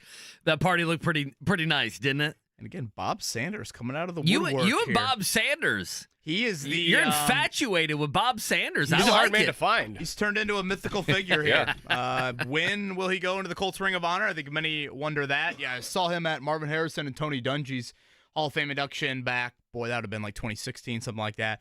But again, he hasn't shown up to a lot of these Ring of Honor stuff, those sorts of things. So he still looked like he could give you a little bit of run if you needed it. I'm asking this because I don't know. Does he live out in the woods and he is a recluse, or what does he do? California, if I'm not mistaken. Okay. But I think, again, a lot of teammates are like, yeah, we just don't really hear from him. Reggie Wayne probably goes next year. After that, what do you think with the Colts? Or he could go the year after. Yeah. Reggie Wayne's going in the Hall of Fame sooner rather than later here. Yes, I think it's a matter of when, not if, for Reggie. I don't know if next year's a slam dunk. You know who I think is the slam dunk next year? I think Adam Vinatieri is your first ballot Hall of Famer. You think so? Okay. I mean, the definition I'm of fine clutch with that. at that position. I mean, again, first ballot to me means something. The reason why I kind of pause on Reggie isn't because of my thoughts on Reggie. I think Reggie definitely deserves to be a Hall of Famer. It just seems like they just don't really respect his resume. And Mike Chappell, I think, has shared some of that in that room. So I just don't think it's an absolute slam dunk 2025. Yeah, I mean, the suit coat from when Adam Vinatieri played, how jacked he is now. He's went from what, a 35 to a 44 neck? Is that what he's done? I get a little morning lift in at Canton McKinley High before he goodness. gets on stage there. Dwight Freeney, he thanked everybody. We'll let you hear some of that sound. We'll do it next. It's a Monday on the Fan.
you missed it earlier, Jelani Woods joined us. That'll be up on the podcast, combo with the Colts third-year tight end. Jake and Jimmy will be out at Colts camp later today. I think Shane Steichen is going to join them. It's a 2 o'clock practice time for the Colts. We'll be out there Wednesday and Friday. If you haven't had a chance, come by, say hey to us. We're just on the northwest corner there of the fields at Grand Park. 5 practices left, Andy. Again, today, this afternoon, Wednesday and Friday morning. Again, the Colts preseason opener is Sunday at 1 o'clock against Denver. And then those 2 joint practices next Wednesday and Thursday with the Arizona Cardinals. Yeah, I'm a little jealous that Jake and Jimmy are going to be out there, right? Everything's fallen our way until this week. I think next week JMV is going to be out there. So how many t-shirts, there we go. How many T-shirts between Jake and Jimmy are they going to go through in like that one show? What 3? What do you 4? mean, sweating through the shirts? Uh-huh. That's a great question. Of course, last time I saw Jake, he was wearing a Snuggie last year up at Colts camp, so it's going to be a little bit different today. It's going to be 92 degrees. That was a pathetic sight, by the way. Yeah, it was. It was sad. Yesterday, I purposely wore black. I thought that would be my workout, just sweating during camp. Is this standing out there? Slightly different than the worst thing, and I mean this, it's the guy like Reggie Wayne, who's like, oh, this humidity's nothing. It's like, yeah, not all of us are from deep in Florida, buddy. Okay? Yeah, I mean, some of us are kind of fat and we sweat a lot. Not all of us are Reggie Wayne, future Hall of Famer. We get it. I mean, he's literally out there looking like he's cutting weight for a, Coral Gables wrestling match back in the day. I was golfing yesterday, and I've never sweated more in my life. Oh, that had to be miserable. And they ran out of water, too, that was a sight. We have free beer. I'm like, I need water right now. Drinking out of the lake. Oh, yeah. Yeah, but they had free beer. It's like the river in France. Yeah, I don't feel bad for you that they didn't have water. You had free beer. You don't need the water. You had the beer. You're good to go. Well, I don't know how much water's in beer, but it's not as hydrating. We will recap a couple Colts practices again. That Good Dwight Freeney snippet from his Hall of Fame induction. We'll play that coming up in a few minutes. Again, last time we talked, Andy, was Friday morning. At that point, Colts practice was getting underway in the indoor facility. I thought on that day the biggest two big takeaways. One, Julian Blackmon continues to be the best player in this Colts camp. Made a really nice interception down the field. And I think they're even exploring, should we move Blackmon to free safety? Because maybe guys like Nick Cross and in particular Ronnie Harrison Jr. are better suited for strong safety. I think that is at least a thought that this staff has had. The other thing that stood out from the Friday practice was a 2-minute drill to end the day in full pads, and on both occasions for the starting offense, Latu pretty much ended that drive. He had a 3rd down sack to begin things, which forced a 3 and out, so the drive moved nowhere for the starting offense. And then the second go around, it was a pressure from Latu that forced Anthony Richardson to throw it away from the pocket. That led to an intentional grounding, which led to a long field goal, which was missed. So 2 drives, 0 points in a 2-minute drill for the offense, and number 97 was a big reason why. I did think yesterday maybe a little bit quieter for him, for Latu, based off the other couple full padded days so far, but I wanted to make sure we mentioned Friday because that was a day where he just wrecked the end of that practice. Do you think they add someone at safety right now? If I made you say before game number 1, do you think they do? No. Is there anything in these preseason games that could change your opinion? Because I agree with you. For the most part, I don't think they're going to make a move at safety next to Blackmon at all. And I think we're going to go into the season with Blackmon under a 1-year deal and 3 guys fighting for one spot and what seems to be a rather lackluster competition thus far. Yeah, I guess, what could change it? Bo Nix burned you on Sunday, but even still, it's a preseason game. Yeah, I just think, I don't need to see that. You have plenty of money right now. That is not the issue. I don't view anybody at free safety on the roster nope, you can't sign him. You're stunting the growth. I don't think any of those guys have earned the right to, that's a debate with Jarris Walker, isn't that? None of these guys are the 8th overall picks. Nick Cross has been in the league for 3 years. Rodney Thomas was a 7th rounder. Ronnie Harrison Jr. was 27 years old, 28 years old, played in the league for a long time. So, no, none of it really makes sense. And I'll go back to something I said earlier in the show. Even if you feel good about that position, which I say that in a very unconfident term, no, I don't feel good about it. But let's just say the Colts do feel good. Apparently they do, or else you would think they'd make a move. You can't bank on Julian Blackmon 17 weeks. I love Blackmon. I think he's a great player. I think he has been a very underrated Colt. Part of me believes, when he tore his Achilles in year 2, I think last year, the career year, you really saw him fully healthy post-Achilles. And I see that now in this camp. I'm like, whoa, I'm watching him. I'm like, man, he's taking his play to another level. But I wasn't born yesterday. I know what the back of the baseball card says on Julian Blackmon. It says, unfortunately, that he's battled injuries. Yeah, he's going to miss a couple games. And a couple games could be the difference when you have such a closely compacted AFC, such a closely compacted AFC South, and the schedule does you no favors right out of the gate as well. Well, look, can I ask you this? Where do you think you are right now? If I said, Kevin Bowen, today you got to make a prediction for the Colts season. And again, you've been out at every one of these practices. There's still 5-6 practices left, whatever it is. We still have, 3 weeks to get ready. There's still going to be injuries. They might add somebody. But if nothing else, you've been out there at every practice. We're going to get the joint practices. We're going to get, the other joint practice with the Bengals. We're going to get the 3 preseason games. And so the data that we're going to receive from all of these things is still there, and it's still valuable. If I ask you right now to make a prediction, how far along are you in being able to do that? Because that's what I'm struggling with. Like, I don't think the safety position is good enough for a playoff team, but I feel like many other parts of this team are. And that's where I think my struggle is. Right now, I feel like with what they have, is there someone that could tip them that if they're right around a 9-8 football team, right around that 9-10 wins, that's what it's going to take to make the playoffs. Is there somebody, are there a group of guys, are there a couple guys you can look at that can get you over that hump before the season? They must not have liked Quandre Diggs.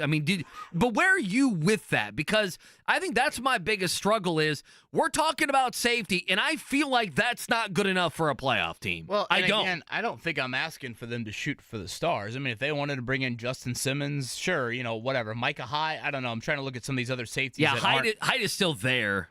Still available. Aren't at the top of the market. I think it's simple as this. I thought your safety position was horrific in the season finale, and Andy, if they were average, you'd be a playoff team. You'd be an AFC South winner. Yeah, could have won a playoff game. Yeah, hosted a playoff game for the first time in a decade. No kidding. So again, it's go from F to C, go from F to D.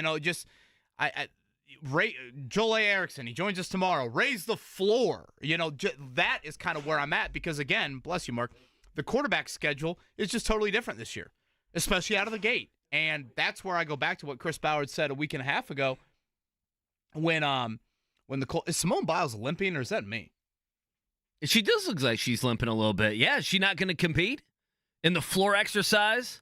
But Simone Biles fell off the beam this morning, and hopefully we're not spoiling. I guess we should preface by we're spoiling this for you, and I just did spoil it. But yeah, NBC's you now had to do showing do earmuffs. NBC's now showing a replay where, oh wow, she just fell hard in her warm up here for the floor. Yeah, she might be hurt. Wow. Yeah, she's talking about her ankle hurting. Wow, that'd be too bad if she had to pull out of this one. I did see as you were talking, one of the gymnasts from China kind of fell, and she tried to catch herself, and it reminded me of when Frank the Tank danced on Old School. That's what she looked like. And she's probably performance enhancing because she's with China. I don't mind saying that. You see all those swimmers come out of nowhere yesterday? It's like, they might not last in 4 years. I didn't no appreciate kidding. when Dan Hicks, after they won, No not kidding. even a minute after they won, he mentioned, 2 of the 4 were a part of the Well, doping. of course they were. Back 4 years Shocking. ago. Brandon reaches out here on Twitter, and I think it's something you were asking, if Bo Nix burns the safeties. Brandon brings up, what about Joe Burrow? 2 weeks from tomorrow, the Colts will go down to Cincinnati for those joint sessions. Now, next week, Kyler Murray, is in the building Wednesday and Thursday. The Colts will have the Cardinals up at joint practices to conclude their stay at Grand Park. I guess to answer your question, Andy, that would be more evidence. That would be concerning. But this goes back to a conversation we had a little bit earlier. And if we want to map out the rest of August, the schedule just gets tighter. Okay, let's just play it out. They don't make a move before 2 o'clock today. Which we don't expect, by the way. Wednesday is a real practice. Friday is just an hour. Friday is kind of like it's a little bit more than a walkthrough, but it's not like a real practice because you play on Sunday. So that's it for the rest of this week. Next week, they only have 2 practices. It's just the 2 Arizona days. So, again, those are the 2 practices the week of the 12th. You go to the week of the 19th. Well, can I pause you a second? Next week when they play Arizona, that's also not you're fine tuning yourself. Then right, you're not adding someone else. Right, but that is a true evaluation period. I don't want to act like those practices are. I mean, those are big time evaluation. No, points. they mean that's kind of my point. Is like that. Those are a big deal for the guys that are on the roster. Those don't seem like the times that you would get someone acclimated to what you're trying to do. Yeah, and I guess I would throw this in there. By the way, it looked like Simone Biles is going to try to give it a go here. She's taping up, what would you call that, left ankle area, left calf area. Think she has a high ankle sprain? I don't know. She might. That was quite the fall for her. I mean, obviously, she jumped so damn high. I'm like, she, of course, is, element of big tree fall hard because she gets so high. So it looks like she's going to give it a go here in the floor routine, her final individual meet, as now they're, I guess, showing warm-ups from back during the qualification round when she got hurt before that. Basically what I'm saying is those evaluation periods against the Cardinals, Andy, I would view that as a time you would want to have those guys in the building because now you can kind of put them next to each other of, hey, these are big periods. And then if you go, to the 19th, again, they'll go down there to Cincinnati for that joint practice, and a week later you make roster cuts. So August, when you look at the calendar, it's August 5th, and you are technically, a little over a month away. September 9th, or September 8th is your preseason or your regular season opener against the Texans. But that's going to go quickly, and there's not as many practices, I think, in the next month as a lot of people think. Certainly not many camp practices as a lot of people think. So I think that adds to it. I will add this. I did think yesterday was probably the poorest that Anthony Richardson has looked so far in camp. I do think there's context around that in that it's a compliment to how he's looked so far. I think he's been a pretty consistent, right around 70% is what I've had him so far at camp. Yesterday was a little bit below 60%, and I thought in general the misses were not great playmaking by the Juju Brentzes and Jalen Jones and Kenny Moores of the world. I thought he just missed dudes. It's the first day we've seen that, right? I thought Am I first wrong? day where I'm like, man, that's like 3 or 4 just flat out inaccurate, errant tosses to guys that look to be open. Now, some of this is on the O-line. He did take probably 3-ish sacks, had a scramble on a couple of occasions as well. So, the starting offense can kind of be grouped into that. But, yeah, I thought yesterday probably Richardson's poorest day so far. He continues to take every starting rep, and I'll be curious to see how he bounces back today. Dwight Freeney went into the Hall of Fame on Saturday, a long day. What would you say? They were backed up like 90 minutes in Canton? Yeah, Mother maybe Nature 2 hours, something like that. Things a little bit, but yeah, I thought Dwight's speech was great. Yeah, I mean, I just they're all heartfelt, touching, all at the same time, right? You're thanking your family. Cool to see like his high school coach there, and people like that you could tell he was really genuinely thankful for and helping him create the career that he has. Yeah, so we heard him thank Tony Dungy and the fans and everything else. This is a longer cut. This is about 2 minutes. In the middle of the speech, Dwight Freeney thanking all of the great Colts players that he played with, and good God, there's a lot of them, a lot of great players on those teams. So here's about 2 minutes of Dwight Freeney giving a shout out, loving on some Colts players. Go ahead. Now, for my Indianapolis Colts teammates. People always ask me, how do we win so many games? We made each other better by pushing each other to the max in practice, so the games became that much easier. Thank you, Tariq Glenn, Dallas Clark, Jeff Saturday, Reggie Wayne, to name a few. Reggie, your time is coming, man. Keep the faith. As far as my defense, without you guys, there would be no me. Thank you, Bob Sanders, Gary Brackett, Antoine Bethea, Cato June, David Thornton, Kelvin Hayden, and Marlon Jackson, along with many others. Thank you to my fellow D linemen, Raheem Brock, Boogie McFarland, Monte Rega, Josh Thomas, Larry Triplett, and the rest of you guys for the laughs, the tears, and the prayers that usually went, uh-oh, please, Lord, let it be a pass. To Robert Mathis, one day you'll be up here, man, and I'll be cheering you on like I used to do on the field, brother. To my Hall of Fame teammates, I learned so much from you guys. Peyton Manning.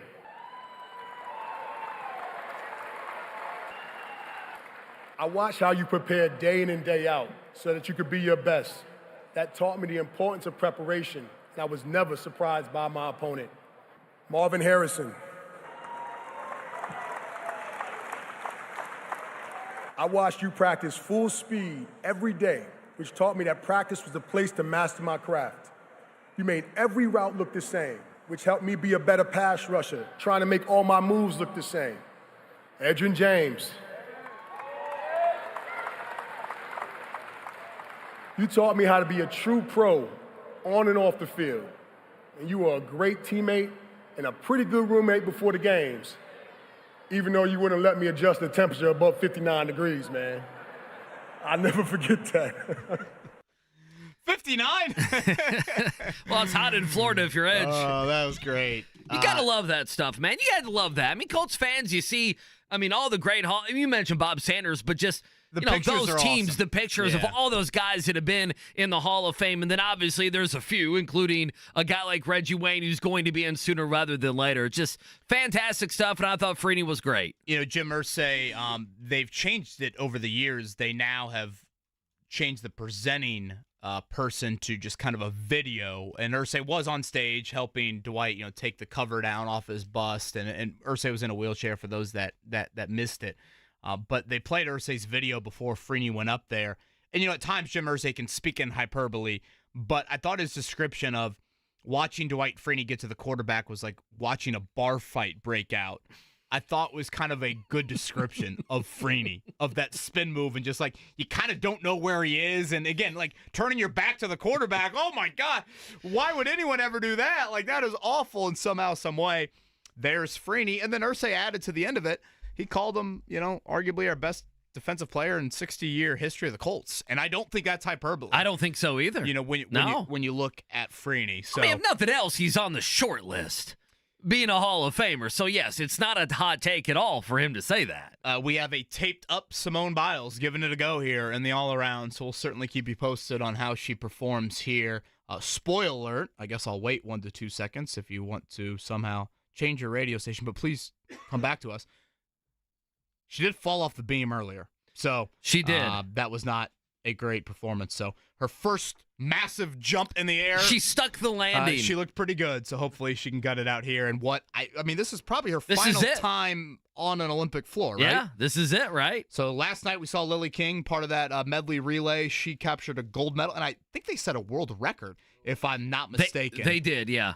There for Lily King. So we'll keep you updated on Simone Biles. She did go out of bounds on her next jump there, but hopefully she can stay upright, avoid injury here in her final Olympic event. I meant to ask you, how was the fair this weekend? Fair was great. Did you get your grilled cheese?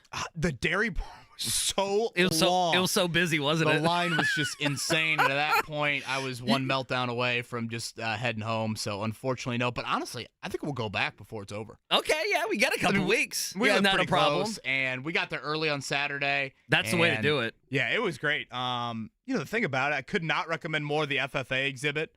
First off, selfishly, 18-hole putt-putt course in there. But a ton of other like cool little side exhibits within that place. So, okay. I think I don't know. I think a large part of our audience has been to the fair quite a lot, so they know what's going on there. But it's not just like you go in a bunch of animal barns the whole time. I mean, yes, you can do that. Did you pet a goat? We fed a goat. You fed a goat. Yes, good. With some carrots there. All right. So that was actually one of the first things that we did. What does that cost you? A good $5 to get some carrots? Or? $2. $2. Oh, hey, that's a deal, man. Come on. $2 for the carrot. Okay. And in true Max Bowen fashion, he ate a carrot. And he ate one of the carrots that the farmhand had been holding in his hand for all day. Okay. Yeah. Fair so enough. You gotta love that. I was wondering why Max's diapers looked the way they did for the next 24 hours. But there are a ton of. I could not recommend bringing little kids. And I think if you just went as an adult, you could have a great time there. It was awesome. What about rides? What about now? I know you have kids there, but if you weren't there, are you one of these people that is scared of carnival rides, fair rides, carnies? Like, do those things worry you as a person? We did bring home a fish. That was our game exhibit. Goldfish? The ping pong balls into the little mason jars. I don't know. Okay. For lack of, so we have a fish that we've kept alive for 48 hours. I was about to say you're gonna have to have that. That fish is in a better place here in about a week and a half. You're not. Is this our first real death conversation? You're gonna make it. Are you gonna make it through Bo Nix being in doubt on Sunday before that conversation? That's a great over/under. Sadly here, but I mean, literally, it was quite like Maddie drops me and Max off so Max can finally nap, and then she's like, all right, we're heading to the aquarium store at 56 and Keystone. So we're in Rosie's room right now. We have the fish, and the fish is alive. And I literally say to Rosie every time, will you check to make sure your fish is alive? She's like, yep. Sweetie is what we've named Sweetie, the fish. I like that. If the fish doesn't make it, we can't get another. Well, that's what I was going to say. Were you just going to throw another fish that looked exactly the same and do the old switcheroo, trickaroo, or are you going to have that, uncomfortable conversation? I think we got to go there. But as far as the rides, no. You cannot pay me any amount of money to go on any of them. I figured that was the case. I didn't used to feel that way, but now because of the internet and Twitter, and you see, you see what you see. You see some of these rides, let's that be are honest. You really think the Allen wrench was going around, and we're going to tighten the bolts for 2 weeks here in Indy? Oh man, I'm so Simone with Biles did get through her routine. How did she do? Mark, you were watching a little closer than us. Looked like out of bounds on a couple of her jumps, but all in all, she didn't fall. Stuck a couple impressive jumps and twists that they showed Tom Brady saying that was incredible. Second right now for Simone Biles. She is behind the Brazilian Andrade, who has, I think, been her biggest competition. She got second in the all-around, if I'm not mistaken. She sandwiched the gold medalist for Biles and then the bronze medalist for Suni Lee. So a bit of a limping Simone Biles exiting, unfortunately, but it looks like right now she's in medal contention. Help me here, Mark. You said Tom Brady did what now? Is he? They showed. They're showing shots of the crowd during her routine. Oh, gotcha. He's there. And Tom Brady was there, and he said that was that. incredible because she did a double backflip, just completely nailed it. Gotcha. So Manning leaves Paris and Brady enters? Yeah, pretty much. I didn't know Brady was over there. He's not allowed to be. All you're seeing is Snoop Dogg and Martha Stewart. You don't know who else is over there. I'm surprised they have time to show anybody else. I mean, the Snoop Dogg thing. It's so overplayed. KB, I cannot believe that they're going to do this for now more than 2 weeks. They're going to parade him out there. It's prime time last night, and I thought I was hearing things when Mike Tirico goes. And now we got Snoop and Martha Stewart in studio with us. I'm like, what in the world? Katie Nolan, ESPN, and she's got different podcasts and everything else. She tweeted out last night, do you think Snoop Dogg and Martha Stewart have kissed one time? Yes. I thought that was a great tweet. You think Snoop Dogg's I didn't talk about an image I didn't expect on this Monday morning. I thought that's such a great tweet. I was like, man, I wish I would have tweeted that out. And it's funny, we were with the in-laws this weekend, and my, Nikki's mom, she's like, who I like? I like that Snoop Dogg that they keep having on. And of course, I have to be me. I have to go into my spiel on, why I'm done with Snoop Dogg.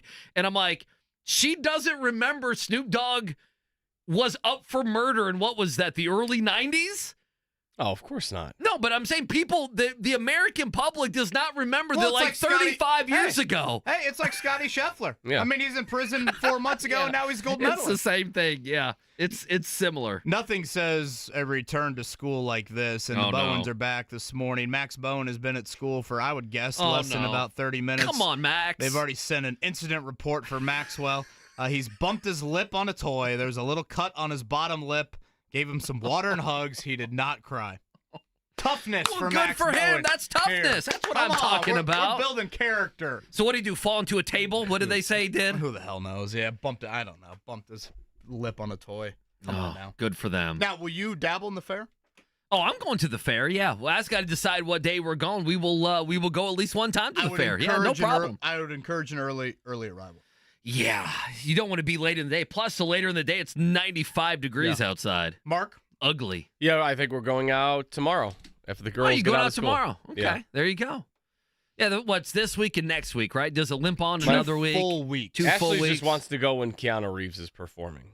You're not going to that, are you? Yes, she wants to go. Oh, so you guys are going Happy to the Keanu wife, Reeves? happy life. That's Okay. what I've been told. That's probably a night I don't know then. if I believe that saying. I mean, what's that, on like a Wednesday night? It's probably coming up Now, here. how was I the think line it's for tomorrow. Bluey? Did you go, Mark? How was the line for Bluey over at Victory Field? I did not go. Like Really? we're up in Illinois. We did. Brother-in-law had a birthday party on Saturday, and then Sunday was golf and my uncle's outing. So we're up in Illinois. So no Bluey. We did Bluey once. We didn't need to do it again. We need to be there for 5.5 hours. Was it a madhouse? Have you seen any pictures of it? I mean, I'm sure it was, right? I just assumed it was. Yeah. I did not see any pictures, but I just figured, Bluey and Bingo throwing out the first pitch there. Indians did lose 3 in a row. They lost a after couple, won didn't they? 8 or 9. Well, after you can't win them that. all. It's baseball. Things even out in tell that to baseball, the White KB. Sox, right? Well, unless you're the White Sox. Yes. So they're at Unless 20 you're them. straight losses, right? And 23 is the record. Is that correct? I gotta be honest. I don't know. Now this gives me something to look forward to. I mean, Oh, yeah. everyone's rooting for them to be the worst ever, right? I mean, that's what we need. I mean, we're in territory of, I don't know if Major League Baseball does this, but we need to flex them into national broadcast games. I believe the Phillies lost 23, and I mean, this has got to be a Scotty Pop quiz question. I think the Phillies lost 23 in a row in 61. And right now, the White Sox are at 20 straight losses. I'm looking real quick here. Yeah, he's got one White Sox question in here. Yeah, and then he's got a on this day in 1936 in there as well. God. So good luck. Gosh, that is Historically awesome. bad baseball, and in this day in 1936. Well, I'm all jacked up for the fair, man. I can't wait. Yeah, I can't it wait was- to get up there. It was a great time out there. Pop quiz coming up in a few. 317-239-1070 for that. Let's hit a morning check now.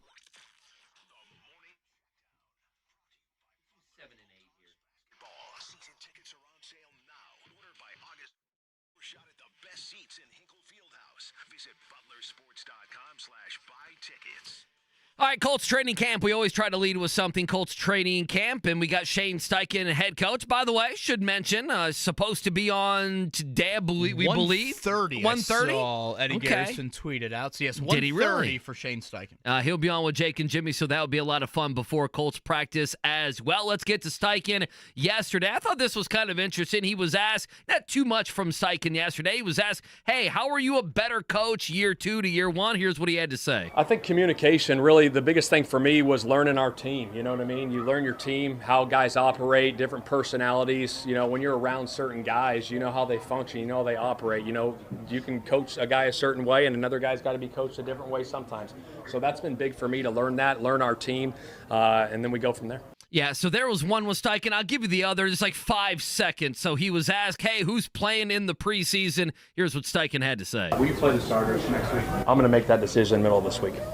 Yeah. Yeah, so maybe Wednesday. I think you said last year they did kind of let us know, hey, here's who is going to And play. they played their starters. 3 series on offense, 2 on defense. Now, granted, that was year 1 of Steichen, of course, year 2 with Gus Bradley. So I don't know if that will change at all. But, yeah, Wednesday after practice, I think we'll hear from Steichen, and I'll probably try and toss that question again at him and see if I get a different answer. Again, 2 o'clock today, morning practices Wednesday. I think Wednesday's 9 a.m., Friday's 10 a.m., so we'll keep an eye on that. And hoping to have Rick Venturi join us at some point this week live at Grand Park.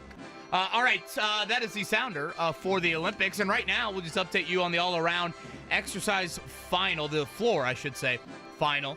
Simone Biles did get injured in warm-up. She still participated, currently is in silver medal position as I look up at the standings right now. Unfortunately, she fell off the beam this morning, so did not win a medal in that event. So we'll see if she can hold on to a medal here, as Jordan Childs for Team USA just got off of her floor routine. I thought Sunday at the Olympics was outstanding. I've said this throughout the show. I just think, frankly, it's really cool to see, in golf and tennis in particular, 2 events that have far more historic events than the Olympics. You watch the emotion of Novak Djokovic and Scottie Scheffler winning gold in those respective events, and really watch Carlos Alcaraz and Jon Rahm's disappointment. That, I think, told you everything you needed to know about what the Olympics meant to those various athletes. Again, Lily King captured a gold in the 4x100 medley, I believe, based off of qualifying in the prelims, the Carmel Jr., Alex Shackle, also captured a gold in that one. Tomorrow at 2:50, you'll have Indianapolis native Cole Hawker in the 1,500-meter track and field event. By all accounts, this is a very storyline-filled event, and Cole Hawker looked great yesterday in a semifinal qualification, so we'll see if he not only has a chance to medal, but potentially win gold. Anything else on the Olympic front stand out to you? I do have two things we haven't talked about, and they have nothing to do with the with Team USA. Did you see any of the pole vaulting over the weekend? I did not, but by the way, shout out to the pole vaulters at the State Fair Did they have Friday. Them? Captured Rosie Bowen's attention for several minutes. There pole was vault elite, I believe they were called. Okay, there was a pole vaulter, and I don't want to. I think I know the country, but I can't remember. He got up there to the top and fell right back over. You haven't seen that? It was like Estonia or something like that. You haven't seen that guy? He gets to the top of the pole, if you will, and he can't make it over, and he just falls back down. Sounds like a nightmare I've had in a dream. Yeah. And then did you see the other guy who went up and over, but a part of his body hit the pole? Did you happen to see any of that? No. Mark, did you? Yeah, Mark, did you happen? Am I the only one that saw this? No, I saw it. Yeah. I wasn't searching it out. It just, my algorithm brought me to it.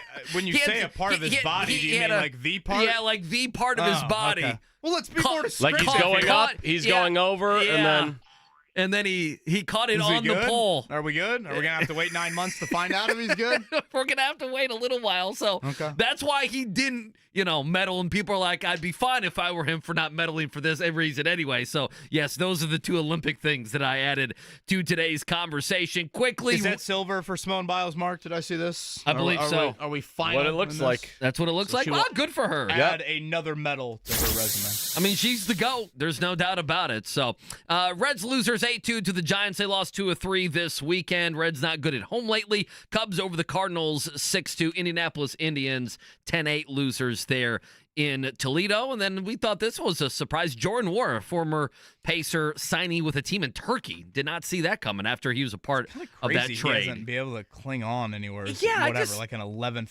guy. Yeah, I'm surprised. Of course, that might be a better deal. Might have got more playing time and more money to go over to Turkey, but nothing says August updates like Jordan Wara from the NBA. How about probably didn't need to do that. How about Cole Swider to the Pacers? How about that? Sounds like a 5-star recruit out of Georgia. No, this is a 1-year non-guaranteed deal. Swider played at Villanova and Syracuse, was on the Heat Summer League team that won it all, the Cleo Ware's Summer League team. Think shooter, and I guess think competing with Kendall Brown maybe for the final roster spot. So we'll see how that plays out. Swider was really good in the Summer League. He has played in 25 career NBA games, 18 of 47 from behind the arc in those 25 games. So August, quiet time for the NBA. But that was a note from this weekend. All right, let's take a break. Pop quiz on the other side. 317-239-1070. Pop quiz. We'll do it next year on The Fan on this Monday.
Do you go Paraguay or Paraguay? I'm a Guay guy.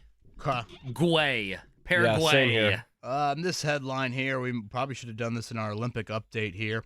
Olympic swimmer Luana Alonso bounced from Olympic Village for inappropriate behavior. Oh.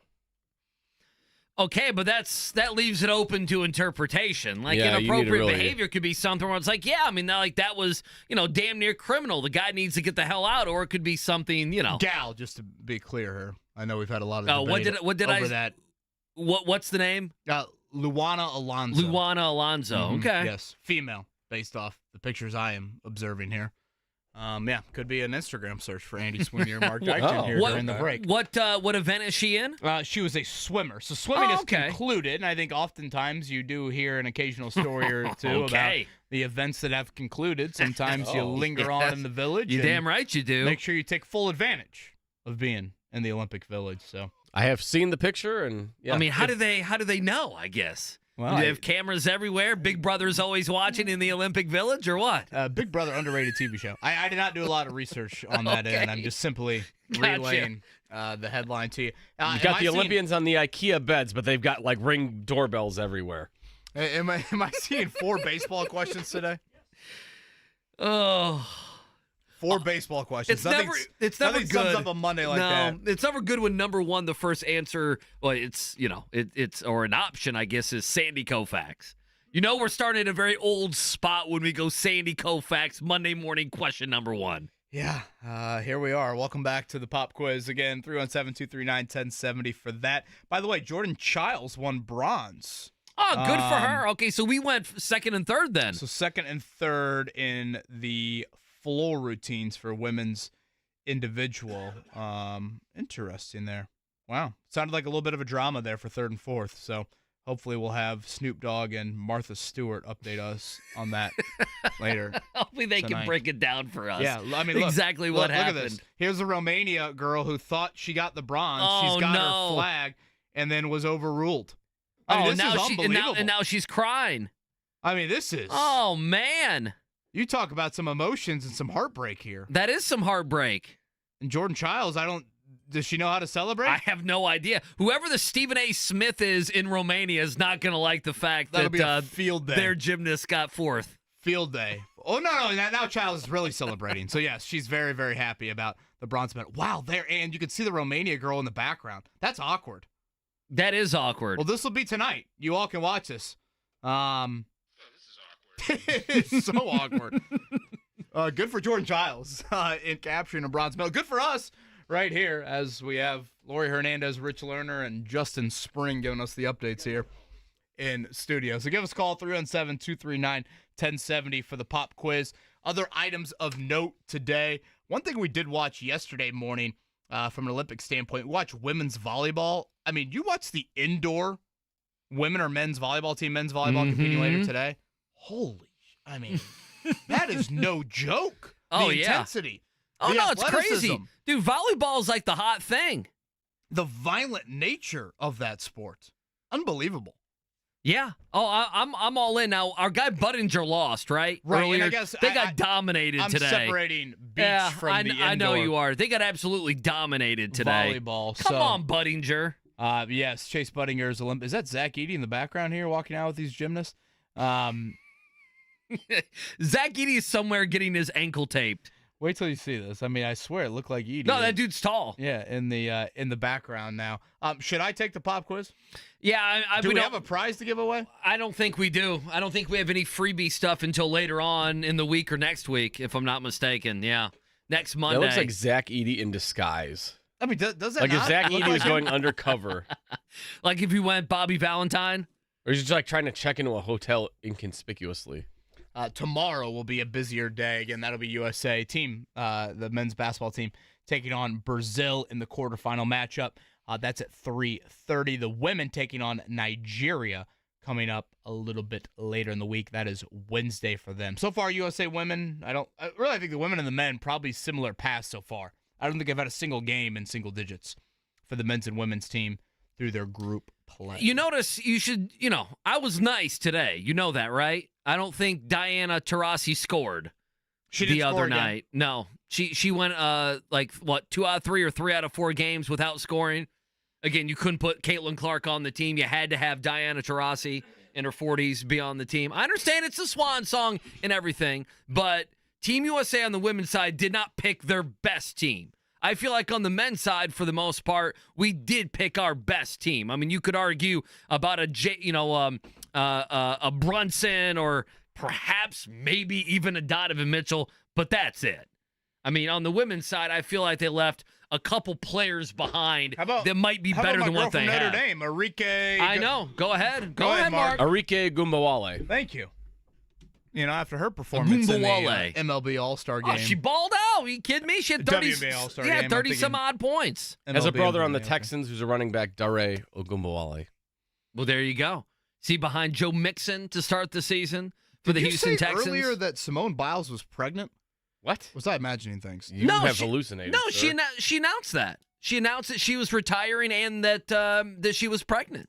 Really? Yeah, she's over the weekend. Pregnant? How did I miss this? Yeah, how did you miss that? You've been Mr. Olympic for the last week or so. Yeah, she announced that. That wasn't the internet getting me. Scotty, you saw that too, right? Mark, look it up. Yeah, she announced her retirement. Well, right when you said the internet didn't get me, the first thing says, no, Simone Biles isn't pregnant. Oh, well, that was all over the internet on the weekend. Did you get duped? I didn't get duped. Was this fake Adam Schefter? No way. There's no way. I've been living my life that she's been doing this while she's going to start a family. So that's not real? She'd like to start a family. It means she's currently starting a family. Okay, so Simone Biles isn't pregnant? No. Yeah, you got, my friend. Taylor's chiming in here. No, she did not say she was pregnant. I mean, can I not trust anything on the internet anymore? I go on. I mean, what are we doing? I mean, that's all over Twitter. That was my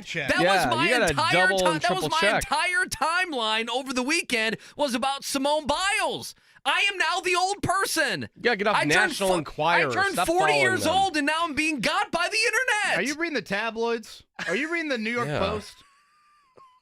I was shocked when you said that. It kind of didn't hit me, and then I'm watching Biles get her silver medal right here. I'm like, wait, she's pregnant? I'm like, how did I miss that? I had I had 3 conversations on how amazing it was that Simone Biles did what she did, when she was pregnant. I was going to say, if she's doing the balance beam while pregnant, that'd have been wild. The first one is Simone Biles pregnant rumors, all you need to know. Well, apparently I need to know a lot more than I do. Well, I'm going to have to go through and do this thorough research on everything that I see on Twitter. Today, listen, if the Colts signed a safety today, KB, I'm not sure I could even believe it. Sean, Justin Simmons, Justin Simmons, no, that was a fake account. Sean 18 fake in. accounts. No, they don't let her flip and fall with a kid inside of her. Yeah. It's a fair point. Yeah, probably Sweeney. should laugh at that, but oh boy, that was humbling right there. Well, I guess if anyone wants to take the pop quiz, should they call in? Oh goodness! Take a break. Well, I'm scared the pop quiz is fake news. How can I believe Scotty? How can I believe him? Scotty's a big fact checker here. Yes, he is. Yes, he is. Especially when it comes to Jake Arrieta and Sandy Koufax. I apologize. I didn't know that wasn't. I don't mind saying it. That's egg on my face. I didn't know that was fake news until right now. I thought that was real. I would have went home today and thought that was real news. I would have lived the rest of my life thinking that Simone Biles was pregnant. It was and one of those retiring. things that you said, and I was like, wow, I guess I just missed that. And I thought about following up when you said it, but then I'm like, you know what? We can talk about Colts safeties instead. We can get back to Colts training camp, and then I saw her again, get this medal. And what's the guy's name? Jonathan Owens, is that her boyfriend? Yes. Yeah. Plays for the Bears. Husband. And so I'm like, oh, I wonder if they're going to show him in the crowd. And then I'm like, wait a minute. Didn't Andy say earlier she was pregnant? Well, it was like one of those things where, women live their I'm going to dig my hole even deeper here. Women live their lives and may not know immediately that they are pregnant. Maybe Simone found out on the front end of that, instead of the back end of that. Maybe it'll be on Hard Knocks on Tuesday's premiere. Is that the Bears? Yeah, all right. Tuesday. Maybe we'll find out then. All right, so KB, do you want to take the pop quiz on the other end? If not, someone can call in. Sure. Is that where we are? 239-1070. Somebody 239-1070. save us on this Monday. Nothing says first day back to school like this ever. Save me with my misinformation. We'll take a break. We'll come back. We'll wrap up the show next.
Boy, I forgot last week we had 2 5-for-5ers. That's humbling for Scotty. This man has been humbled. We'll see how he reacts to it this week. We have Mark on the phone line. Is that correct for the pop quiz? Mark, good morning to you. Good luck. Hey, thanks. Mark, how's life? Oh, it's going on. Good. Always great to hear your voice, Mark. Andy, go ahead and throw number 1 Mark's way. All right, Mark, question number 1. On Friday night, Blake Snell of the Giants became the third pitcher to We really got to lead off with this one. Yeah, to throw a no-hitter at Great American Ballpark in Cincinnati. Now, did that actually happen? I guess it did. Snell is just the fifth reigning Cy Young Award winner to throw a no-no. Of the previous 4, one also threw his no-hitter against the Reds. Who was it? Was it Sandy Koufax, Bob Gibson, Clayton Kershaw, Jake Arrieta? No, I heard you say something about Koufax earlier. I'll pick him. You sure, Mark? No. It's a little bit more recent than that. Same names again. Yeah, is it Gibson, Kershaw, or Arrieta? Mark Dykton used to be a fan of this guy. Dykton. Wasn't he not any good? I love this guy. Arrieta, all right. Who threw the first no-hitter at Great American Ballpark? Mark, was it Wade Miley, Homer Bailey, Jake Arrieta, or Roy Halladay? Hey. Question number 3. Ohtani of the Dodgers reached the 30-30 club on Saturday when he stole his 30th base of the season. That's unbelievable. Ohtani needed just 108 games to reach 30 homers and 30 steals, the third fewest games in Major League history to reach both milestones in the same season. Who needed the fewest games to reach 30 homers and 30 steals in a season? Was it A-Rod, Alex Rodriguez, Jose Canseco, Eric Davis, or Barry Bonds? Bobby. Or Bobby Bonds, excuse me. I'm going with the Reds. Let's go. Hey. Eric Davis, baby. All right, there you Mark. go. White Sox swept by the Twins in Minnesota over the weekend as they are just the 7th team in modern Major League history to lose at least 20 games in a row. Name the last team. I wasn't even alive. Name the last team to lose 20 in a row. Mark, was it the 2013 Tigers, 2003 Tigers, 2013 Astros, 88 Orioles, or 69 Expos?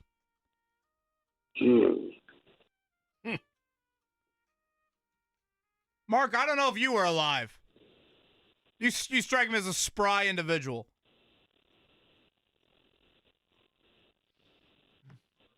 Mark, are you alive? Maybe that should be the better question. Hey, now. Oh, boy.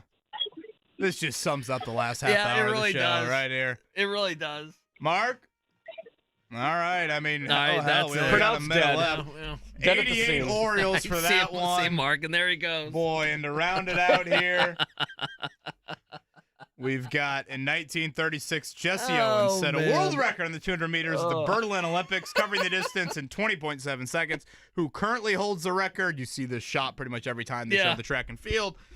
Yes, Usain Bolt pointing right to his time of 19.19, also in Mark's Berlin. now calling back. It's too late, buddy. We're done for the day. 30 seconds of this show in 5 words. It was a show. Unbelievable. Jake and Jimmy, humbling. reminder, 1:30, they'll have Shane Steichen. JMV coming up at 3 o'clock. Everyone have a good afternoon here on The Fan. Dear Lord.